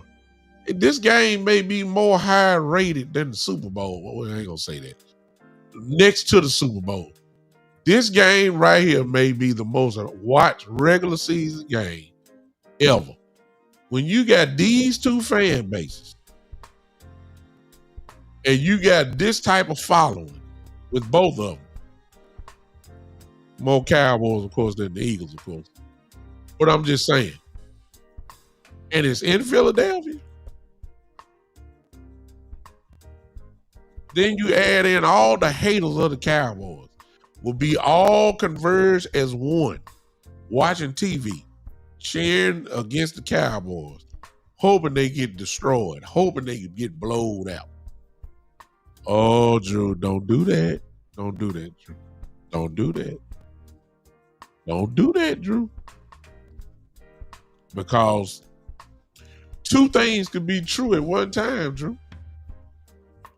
What you said is somewhat true. But what also is true is this, Drew. Dak Prescott does not have a problem with the Philadelphia Eagles. Last time I checked, he's 9-4, right? Does that sound like a good record? I mean, two things can be true at the same time, right? I'm gonna let you have that. Dak doesn't play well in big games, and you have to tell me what game that is, but I don't really care about that. But I do know he plays well against Philadelphia.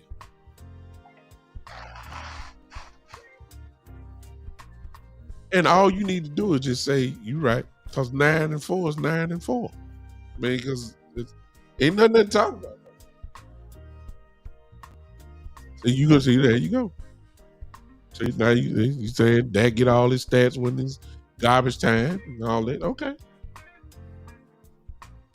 And you consider it's a big game, but if you factor that in, Drew, and you King Philadelphia fan, you still have to admit, because what I just said is not speculation, it's facts. See, there you go. See, I asked you, what is he against Philadelphia? See, you started to that. See, when you start deflecting, see, I just had this just a few minutes ago with another person in the chat. See, no. See that I said, what is he against Philadelphia? I need. See, now you're going to playoffs. We ain't in the playoffs. No, Drew. See, you going to playoffs. We ain't going to playoffs. I just asked you, what is he again? See, you going straight to the playoffs. He 2-5. Those are facts, but we ain't in the playoffs. I just asked you, what is he against Philadelphia? That's all I asked you. And since I ain't got to ask you because you know the record, it's 9-4. So then my next question is 9-4 a good record? That's all I want to ask. Because he ain't got no problem playing Philadelphia. He don't. Freight Train, thanks for the super chat there. I appreciate you, brother. Freight Train, got to stop and give him. Freight Train says we play well when the Cowboys are doubted. Well, ain't nobody picking us, so they can go just play free. I mean, the Cowboys are not favored. See, Drew. See, all I asked you was a question. You deflected now. You don't want to answer the questions. That's why I can't say nothing. You tell me he 2-5. I acknowledge 2-5 is the playoffs, but we ain't talking playoffs. We're in the regular season. See, it ain't no buts. See, I ain't asked you that. I ain't asked you that. I just asked you what's the record. 9-4. Here, I don't need the buts. The buts, it ain't about the buts. Does he play well against the Philadelphia Eagles? You have no choice but to say yes, he does. So Thursday night, Dak Prescott is playing the Philadelphia Eagles. Okay. Drew, here we go. All right. Okay, here we go. What did Drew say? Big Vangio, he's 1-2. Okay. That's a losing record. See how I do? I ain't gonna deflect. I'm gonna do what you didn't do. Okay, Vic Fangio, 1-2 against Vic Fangio. I had to look that up, but I'm gonna take your word for it. 1-2, that's not a good record. He has just a chance to go 2-2. Yeah, I did that. I acknowledge your statement. I didn't deflect. I didn't say anything. I didn't go to what's his record against Vic Fangio in on Sunday nights or Monday. I didn't do all that. I didn't go to what is what he done on third down against Vic Fangio. I didn't deflect. You said 1-2. I'm gonna take it and say that's a losing record, and he has a chance to even that out now.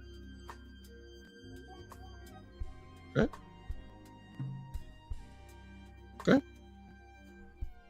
All right. I'm having fun because he's a Philadelphia Eagles fans in here. Drew is King Philadelphia, so I don't mind. He's my brother. I like messing talking to him. Let me see what else he said. Thank you for Gary Bryant. Gary, my brother in here, so he gonna have my back. I already know that.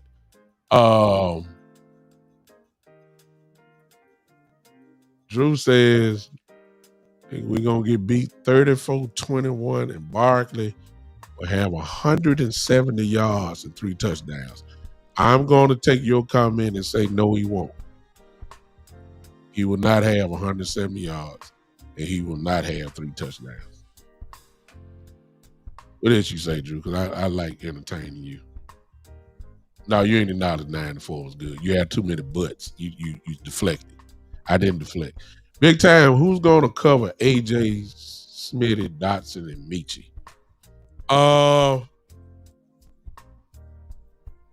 The scheme is going to have to do the best they can. We will not be going one-on-one with nobody, or we shouldn't, because if we do, we're going to be in trouble. I don't trust our secondary quite yet. I got to see it. I don't know how Elam going to play. Bland is there. Happy for him getting his money. But after that, I don't know who our third nickel really is going to be. I don't know. And one name that you didn't put in was Goddard.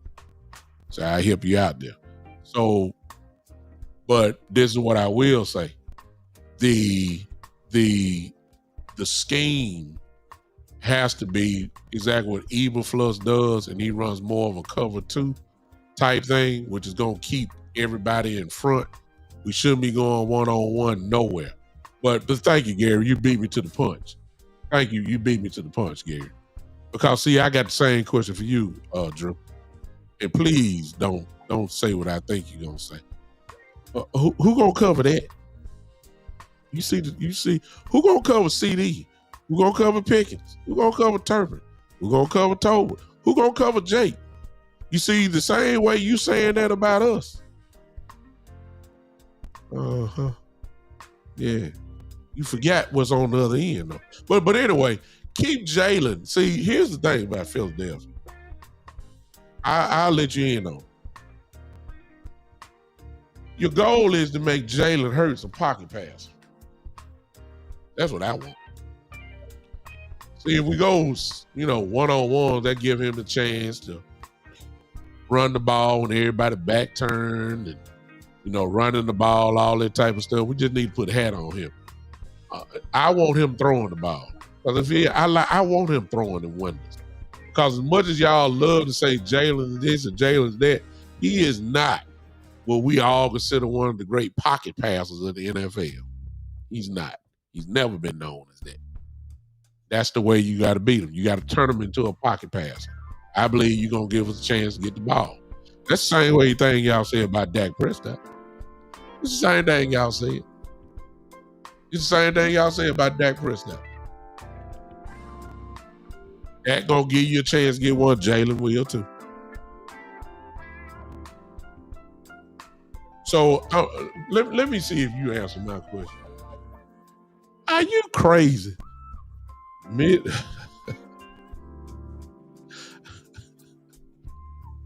He held CD to 5 yards last season. CD Lamb, really? You really want to do this, Drew? No, man. I tell you what, it's a difference that, see what your part is you ain't saying. It's a difference between Cooper Rush and Dak Prescott. Wouldn't you admit that? See, you can't judge what y'all did last year when y'all played us with Cooper Rush in the game. Yeah, you just come on now. I don't know if you better than that. I ain't gonna even do you like that. Copy. Cooper DeJean. Well, I'm gonna tell you this about DeJean. I'm gonna tell you this about DeJean and Michelle and all, Mitchell. I tell you what. Since you got that kind of confidence in them, see, the real truth gonna be told. See, Vangio, he ain't scared. See, y'all ain't. See, y'all ain't stupid. He ain't stupid. Y'all gonna be in a 2-shell safety high-look, and y'all gonna try to keep everything in front of you because Pickens is there. If it was Brandon Cooks, you could go man-to-man, but you never would go man-to-man on CD one-on-one. That's a no. I tell you what, Dak back, go one-on-one with CD Thursday night and watch what happens. You know better. Go one-on-one with Pickens since y'all got all this love for y'all second-year cornerbacks. Since y'all got that, let them go one-on-one with Pickens and Lamb, and then I'm going to be asking you the question, who going to hold it? That's all I'm going to tell you. But see, y'all ain't going to do that. Y'all going to zone it out. Because you know better. You may not know better, but your defensive coordinator know better. He knows. That's why the running game got to step up. Because it's going to be 2-shell high. It ain't going to be no one-on-one this year. Trust me. It won't be no one-on-ones this year in Dallas. No, sir. It will not be. Okay, watch this. Then we'll take the chance. You better hope your D-line get in. Dak gonna pick you apart if he ain't pressured. That's all I'm gonna tell you. Man, CD Lamb. Okay, I ain't gonna say that. You can't say if y'all run zone, Drew. You can't say Mitchell held them to set 5 yards if you're running zone. How can you do that? If you're running zone, it was you that said y'all ran zone. You said we play right here. You said we play zone. So it won't be one-on-one. So if it's not one-on-one, how then are you saying that? Right there. So you can't do that. How can you say you stopped him? He stopped him when you run a zone. Come on now. Okay. I don't know if our offensive line is better. We ain't played yet. I ain't seen them play together as one yet. Nobody has. Nobody. So I can't say what the old line is better than. I don't know. I don't know. See, I say how objective I am. I don't know. I haven't seen it yet. I haven't seen Tyler Booker play a NFL game yet. I haven't seen them play together, BB at center and Steele at right tackle, and Tyron Smith at left guard, and Nate Thomas at least starting off at left tackle. I haven't seen it yet. Nobody has. I can't say if they're better.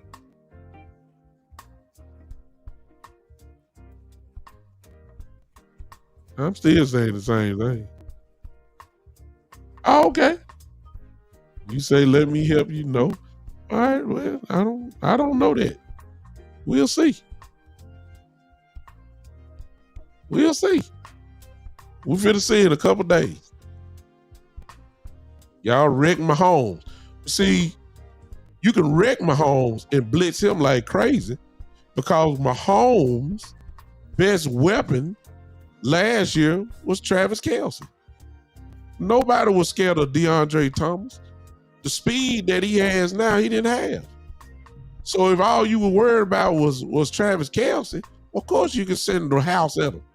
I tell you what, send the house Thursday night and watch what happens.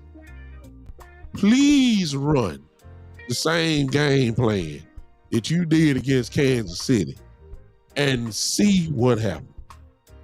Dak Prescott will throw for over 375 yards Thursday night if y'all do that.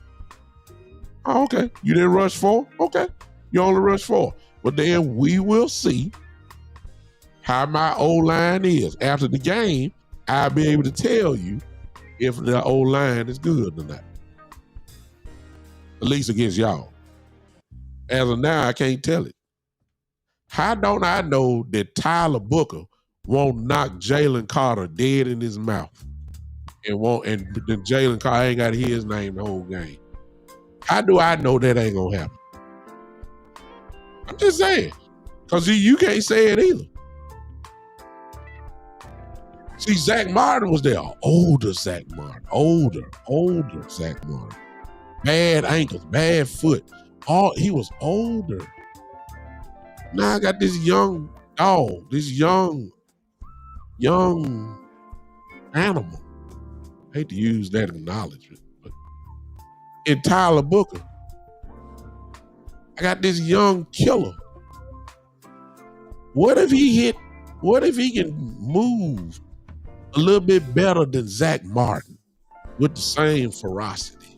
I mean, what if? I'm just saying, what if? I'm just saying. Jordan Davis. What if Tyler Booker? What if Tyron Smith, who's an all-pro guard, man, just decided to just destroy Mr. Jordan Davis? You know, that's quite capable of happening.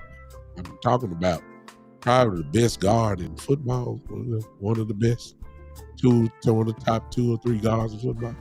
I'm just saying. Your front four did all that, but You do realize Tyler Smith there, right?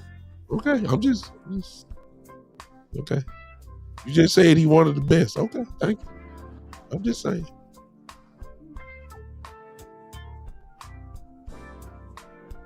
No, I ain't got to resort to what ifs. I ain't seen it.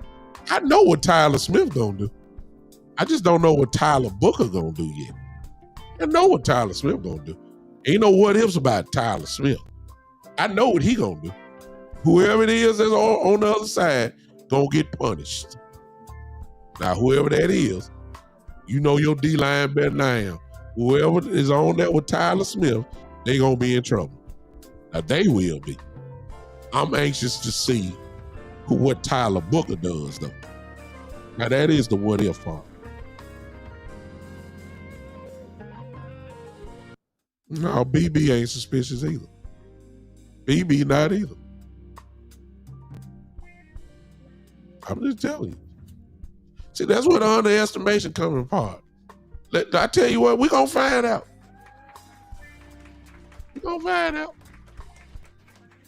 We're going to find out if your guys, we're going to find out if your front four can get past. No, I didn't say that. I can't even name you KC's old line. I just know Kansas City didn't have no real weapons out there because their guys were hurt and suspended, and the best receiver at the time of the Super Bowl was Travis Kelce. The running back was Pacheco. Okay, you're not going to give Patrick Mahomes any time. Their old line got annihilated. Y'all annihilated them. Y'all did. Is Dallas line better than that? I don't know. Well, I'm going to find out. We'll find out. We'll find out. I'm gonna find out. I'm gonna find out. And we got a good opportunity to show it Thursday night. What better test than the quote unquote best defense in the game last year? Even though we know that y'all are nowhere near the defense you had last year, because you got a lot of departures. So we already know this. Your weakness, Drew, since you late to the party, your weakness is your secondary. And since you're a Philadelphia Eagle fan, you know that. My best strength is my wide receivers. Sound like an interesting matchup to me, don't it? Your secondary ain't good. Your front seven is good. Your secondary not good. Your secondary is not on the Cowboys wide receiver level. Uh-oh. Well, what about the departures? Yeah, Michael Parsons is gone. Clark is there. Injuries secondary, but look like D is gonna play. We good. We good. We got George Pickens too. What about the addition? Your secondary is not good. And y'all loving DeJean and Quinton Mitchell. Let me tell you something.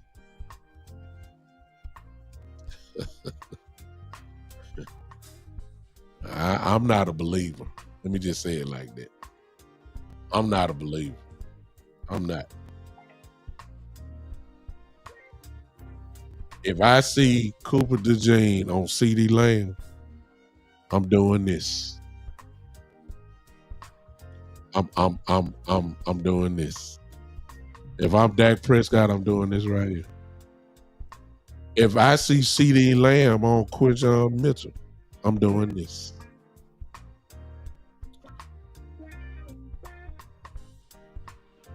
Since y'all run zone, you really ain't got to worry about that because you'll have some help. I'm just telling you. If y'all double up CD, if I look over there, if I'm Dak Prescott and I see one-on-one over there with George Pickens, I'm doing this. I'm doing this. I'm doing this. Cooper DeJean can cover CD. Please let it happen. Oh God, please. Please let them have that type of confidence. And since they run a zone, it's really gonna be disguised anyway. But I hope that there's a man concept and they let Cooper DeJean hold CD Lamb one-on-one on the island. I pray to God that happens. Please, Lord. Please, Lord. Please grant us this favor. Please grant us this wish. Please, please, God. I said, y'all think that, these second year corners, Cooper DeJean going against a all-pro wide receiver. You believe, Rick? Oh, please, God. Please let it happen. Please let it happen. Please. Please let Pickens go one-on-one with Quinyon Mitchell. Or if they put Cooper DeJean on Pickens. Please, please, please, please, please, God.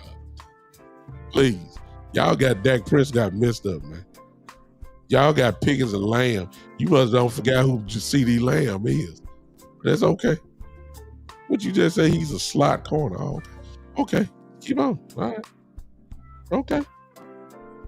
Okay. Okay. Okay. You must forget who CD Lamb is. You do know you're all pro, right? Right? You do know CD is a all pro wide receiver, right? Oh, okay. Well, don't worry about it. All right. This is just fun. I'm glad y'all Philadelphia Eagles fans done showed up. Doc, who is this? David Bradley? You must be a Philly fan. Be careful what you wish for. Doc, I take my chances. If you telling me I got one-on-one coverage with either one of them, with either one of my two wide receivers, I'm taking my chances. See, I got enough sense, y'all. See, I don't want A.J. Brown one-on-one with none of my wide receivers. Even with Bland, I don't want one-on-one man coverage. Because I respect A.J. I respect Devontae Smith. I don't want one-on-one coverage. I'm saying we need to be in the zone. Y'all don't have that respect for CD. See, y'all saying be careful what you ask for. Second-year cornerbacks against an all-pro, first-team all-pro wide receiver. Are you kidding me? Are you kidding me? Drew, you make yourself look bad now. Your comments make yourself look real bad. To say that he's just a slot receiver when this man done had over 100 catches for the last 2 seasons and been a first-team all-pro the last 2 seasons. Will you stop it? Don't make yourself look bad now. Just say you can hold on. Just say you hope you guys. Let's not disrespect the man like you act like he Brandon Cooks or somebody. Please, stop it. It's all pro wide receiver for a reason. Too, I mean, even with Cooper Rush, he still was all pro. Stop it. You say if they were in the top 100, okay, that's fine. That's fine, David. I can't deny that. And if CeeDee Lamb was a slot receiver, I feel sorry for your third cornerback then, because he can't hold him either. Shoot. Are you kidding me?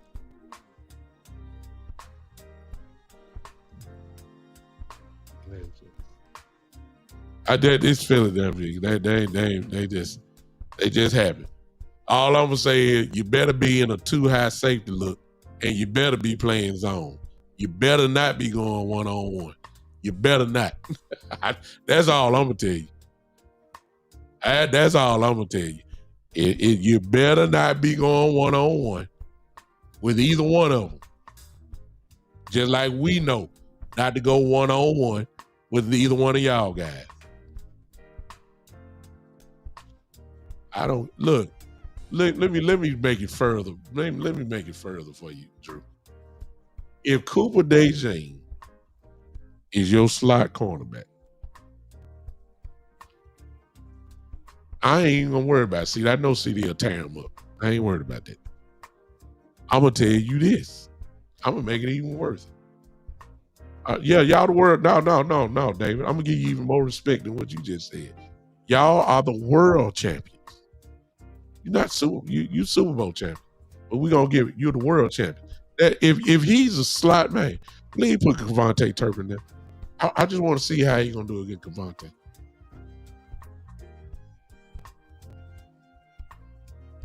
I already know what CD gonna do to him, but I'm saying Cavante Turpin gonna eat him alive too in the slot. I'm just telling. I'm just telling. I'm just telling.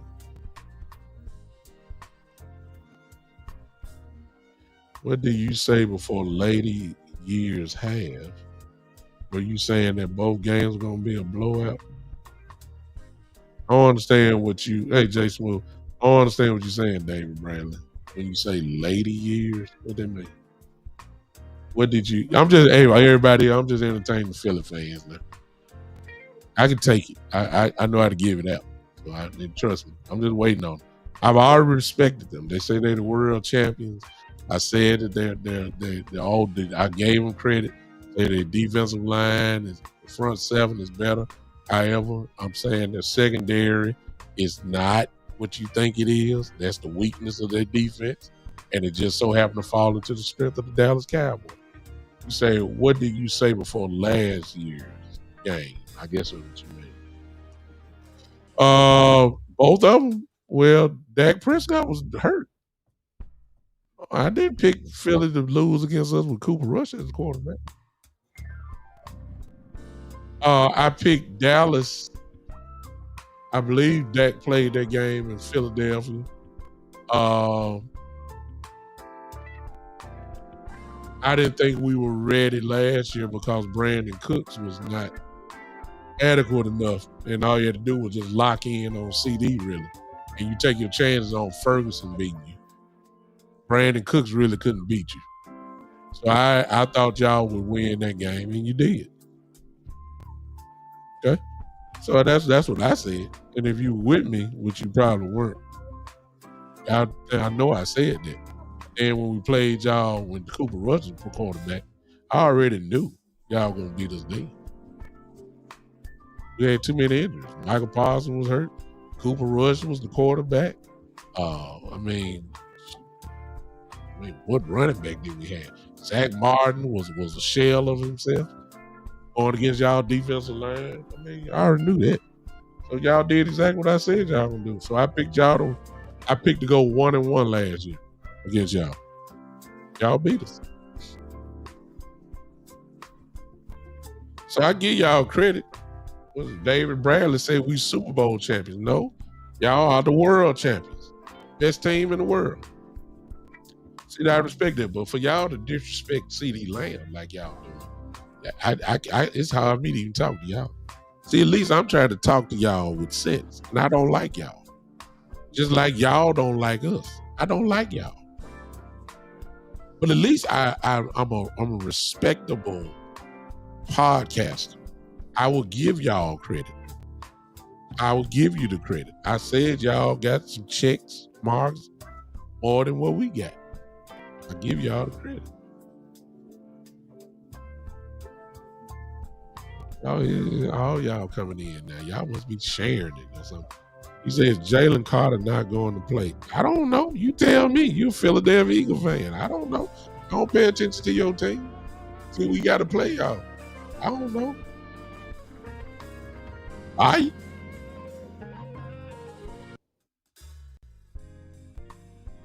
mean, I don't know. Is Jalen Carter playing? I don't know.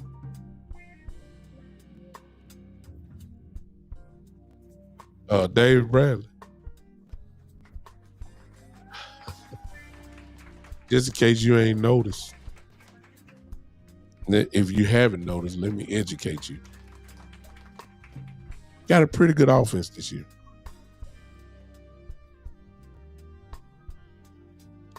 Just in case you don't know that. So we are more than one man. We got. I got a quarterback. Who plays very well against y'all. History shows that. Yeah, you won last year, and y'all made it 9-4 for his career against Philadelphia. 9-4.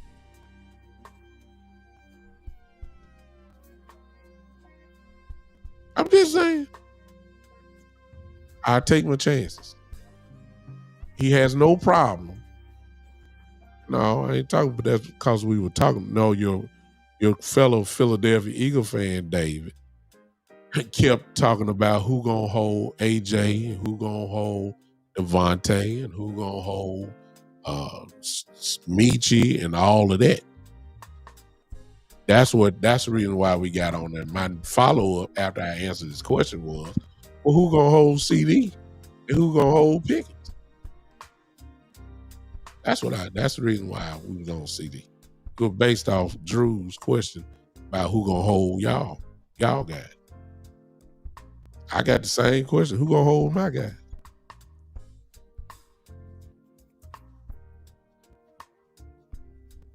I got all these haters coming in here now. I'm enjoying this.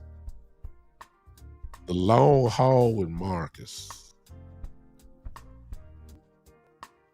He says your quarterback is trash. I don't know which quarterback you're talking about. Okay, now I got it. You say America's team is trash, just like the country we live in.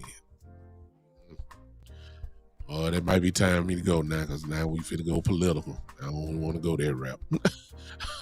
See, we talking football now. Now he done brought in the country, so you know this would all lead to the Democrats and the Republicans and Trump and whoever else you want.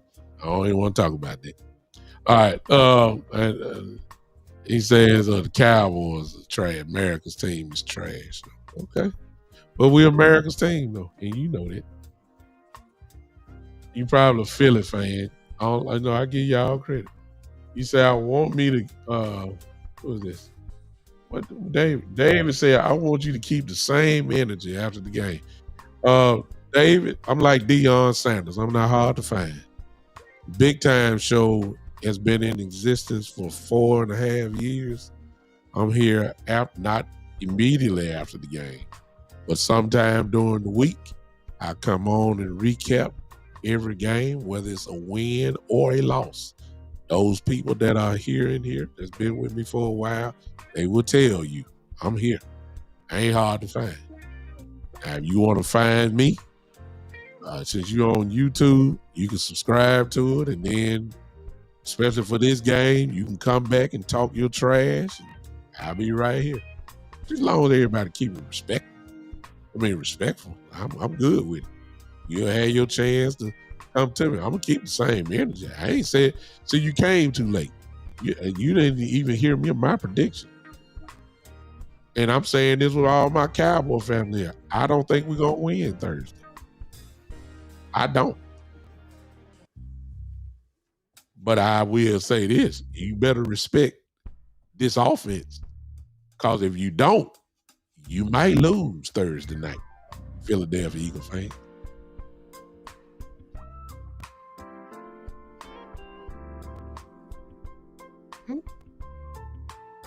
No. I'm not talking junk. I just said, please give me the opportunity to see y'all hold my guys one-on-one. I would love it. Because I know what's going to happen. Just like you know what's going to happen if AJ and Devontae get one-on-one coverage with us. Huh? See? That's all I said. I ain't talking trash. How am I talking trash when I'm saying I'm predicting us not to win Thursday? How am I talking trash? I'm not talking trash.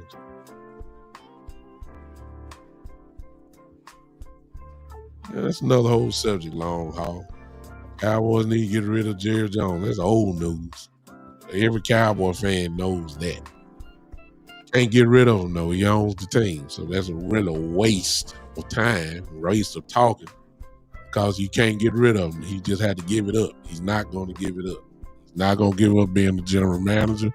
He's not definitely, and no, he should give up being the owner. When you making all that money, are you kidding me? No, he should not. General manager is a whole different story. That's old news. Brandon Lease, what do you think about your team overall? I personally don't believe Shot is the answer. It remains to be seen. He ain't coached the game yet. You got to give what y'all expecting him to win the Super Bowl his first year? What would you consider success? I'll throw it back to you. Who was that asked me that? Brandon Lease. What would you consider success for Schottenheimer this year? What would you consider it to be? Since you're not a Cowboy fan, what would you consider him getting having a good year? Since he's not the answer.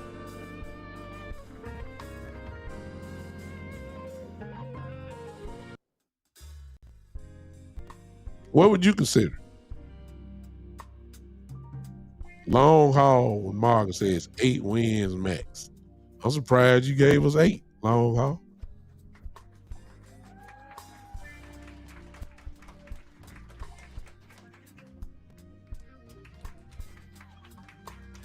A playoff win, maybe not the division.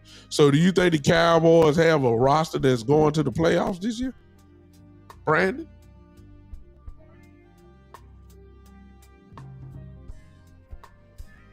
Do you think the Cowboys have a playoff roster? You think the Cowboys are going to win? If you say a playoff win, that means you got us winning at least 10 games this year. Am I right? That's about what it's going to take to even get in the dance. Playoff win. First of all, let me answer your question, Brandon.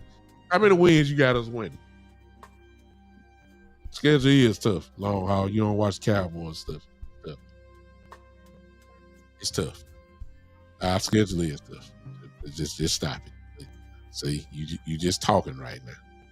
Cowboys schedule is very tough. Very tough. Oh, well, how you figure us going to the playoffs then, Brandon? If you just said a playoff win would be success. So if we let go of that, why are you expecting us to even get to the playoff?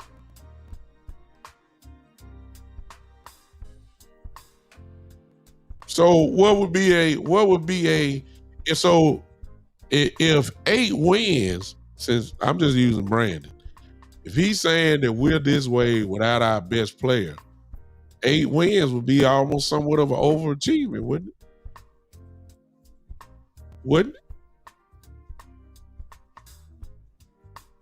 Wouldn't it? 9 wins would be like, wow.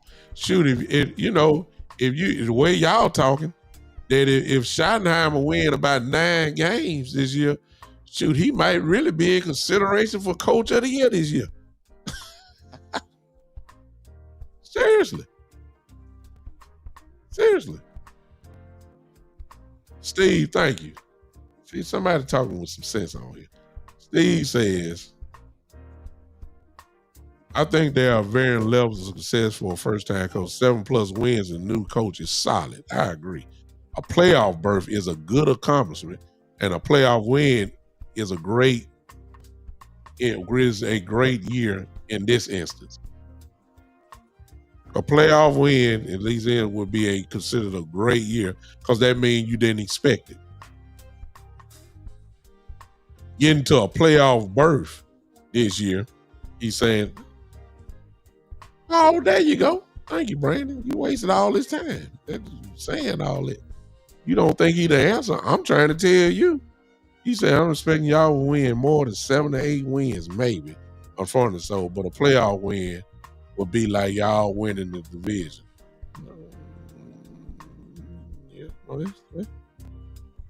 So would that change your mind then from your original question? Let's say the Cowboys make the playoffs, get one playoff win. Would you then say he's the answer? Since that's your standard. If you got to the playoffs, yeah, I mean, there's a first. Oh, my comments are delayed. Oh, okay. All right. Whatever. Okay. But they're delayed. At least I can read them. I got them. So whether they delayed on time or whatever else, you can go ahead and answer real quick. All right. I've been on here a long time messing with y'all Philly fans and other haters from other teams. But I'm a Dallas Cowboy fan, so and a Cowboy podcaster, so this is nothing unusual. I just decided to entertain tonight. I had a little time tonight. Especially the Philadelphia Eagle fan. Hey, y'all tune in tomorrow. I'm gonna be on the show with a Philadelphia Eagle podcast. So I'm gonna get some more of this. Y'all just tuning me up for tomorrow. Y'all just tuning me up for tomorrow. Cause I'm gonna be in the land of Philadelphia Eagle. I'm going by myself. I hope some of the family will come on with me. Tomorrow night, I'll be with Key Williams tomorrow night, who is a Philadelphia Eagle podcast, diehard Philadelphia Eagle fan. I agreed to come on the show, and we're going to talk the matchup tomorrow. So it'll be tomorrow evening at some point. If you're on Facebook, of course, you're following the Big Time Show. You're already locked in. If you are on YouTube and you are not following my show, do me a favor. If you want, you can subscribe to the show now and turn on the live notification button, of course, and then you'll be able to follow me when I go live, and I'll have the show, even though it's not my show. I'll share it on this YouTube page and Facebook page. So I hope just go ahead. Oh man, I ain't worried about that. Man, I've been a Cowboys fan since 1977. I'm a little older. These new age Philadelphia fans, please. I've been through this so many years. I can close my eyes and just replacing names. Instead of saying Jalen Hurts, I'll say Ron Jaworski. See right there? Instead of saying AJ Brown, I'm saying Harold Carmichael. Instead of saying Saquon Barkley, I'm saying Wilbur Montgomery. See what I'm saying? I go way back. I'm going Hugh Douglas and all, I'm talking about guys I can't stand. Brian Dawkins and all. See, I didn't practice this for a long time. These new age Philadelphia Eagle fans, they don't bother me. I've been in the game a long time. See? I was really talking real trash 25, 30 years ago. Here come another troll. Watch this. Somebody just came in. See, this is what I'm talking about. Here come another troll. See, when you come into the show saying stuff like that, that's when I know it's time for me to go. They just traded Lamb. See what I'm talking about? I'll give you your 3 minutes. Quiet Z. Okay, there you go. All right. They just traded Lamb. Lord have mercy. Okay. See, I've been dealing with Philadelphia Eagle fan a long time. This ain't nothing. So tomorrow I'll be on tomorrow. Y'all, if you're following my show, if you haven't subscribe. Come with me tomorrow. Turn the notifications on. I'll be in y'all land, Philadelphia land. I'm a cowboy going into a land of birds. They're gonna be shooting the air. I'm gonna be standing right tall. I hope it's a sensible show. Randall Cunningham didn't bother me. Jake. Byron Evans didn't bother me. Keith Jackson didn't bother me. Y'all didn't win nothing back then. Those names you right there, they didn't win nothing. So those Eagles don't bother me. T.O. bothered me. McNabb bothered me. Those guys bothered me. Deuce Staley bothered me.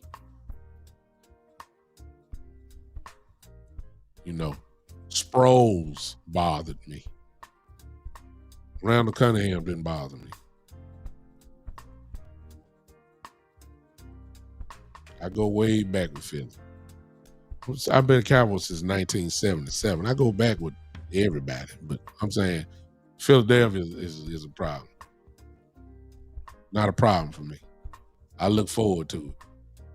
I know he say fly, Eagles, fly. I don't know about no flying. Cowboys got guns. Cowboys shoot birds. You know that now. I'm just saying. I'm just saying. See, that's the issue right there. See, it'll fly off my tongue quick. And be respectful about it. Fly, Eagles, fly. Yeah. Okay. Better stay out of the firing zone. That's all I'm gonna say. I hear you, Jay Smooth. Yes, sir. Oh yeah, I'm going to the land. Y'all, Jay, you make sure you turn it on. I need you with me tomorrow now. I need I need all my Cowboy shooters to be with me tomorrow. I need y'all tomorrow to hang with me tomorrow. I'm going by myself.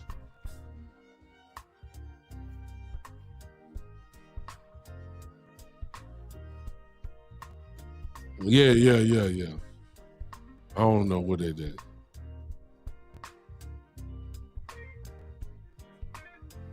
No, Brandon Lease. I'm giving them credit. I say they gave me problems. Darren Sproles was a monster. As short as he was. Oh, he was a killer. Deuce Staley was a killer. I don't know the time. It's gonna be tomorrow evening or sometime. Jay, just hit that live notification. You'll see it come across your phone. I wish I could tell you, but I don't know the time. I would think it's somewhere after 6 or 7 o'clock, maybe. It's got to be at least after 6, 7 o'clock, y'all. At least that's what I'm thinking. Let me see. Give me one last second. Let me see what time.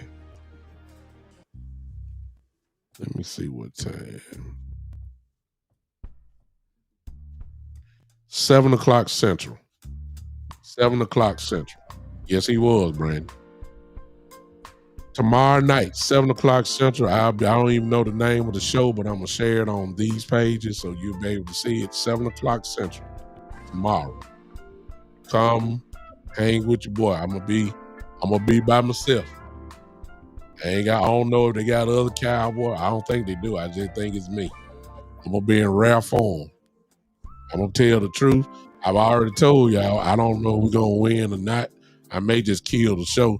I think she might be bringing me on just to, get a good Cowboy trash talking all that. But I'm respectable. I'm a Cowboy fan that got sense. I'm not a delusional Cowboy fan. I'm a pessimistic Cowboy fan. I'm not an optimistic Cowboy fan. If they play like trash, I'll tell you they play like trash. If they play great, I'll tell you they play great.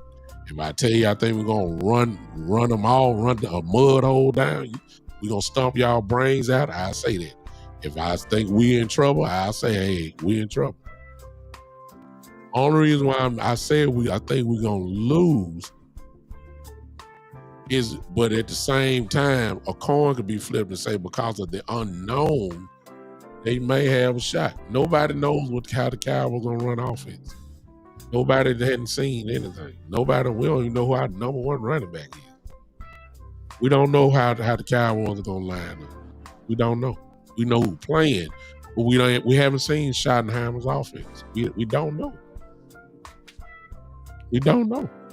And folks say that, hey, well, he got the same offense he had when he was offense coordinator of Seattle and the Jets. But Schottenheimer didn't have these type weapons when he was with the Jets and everywhere else. He didn't have it. He had a running game, but he had no wide receivers. He had no quarterback like this. He didn't have no wide receivers like this. So when you give him this, you don't know how he's really going to attack. You don't know.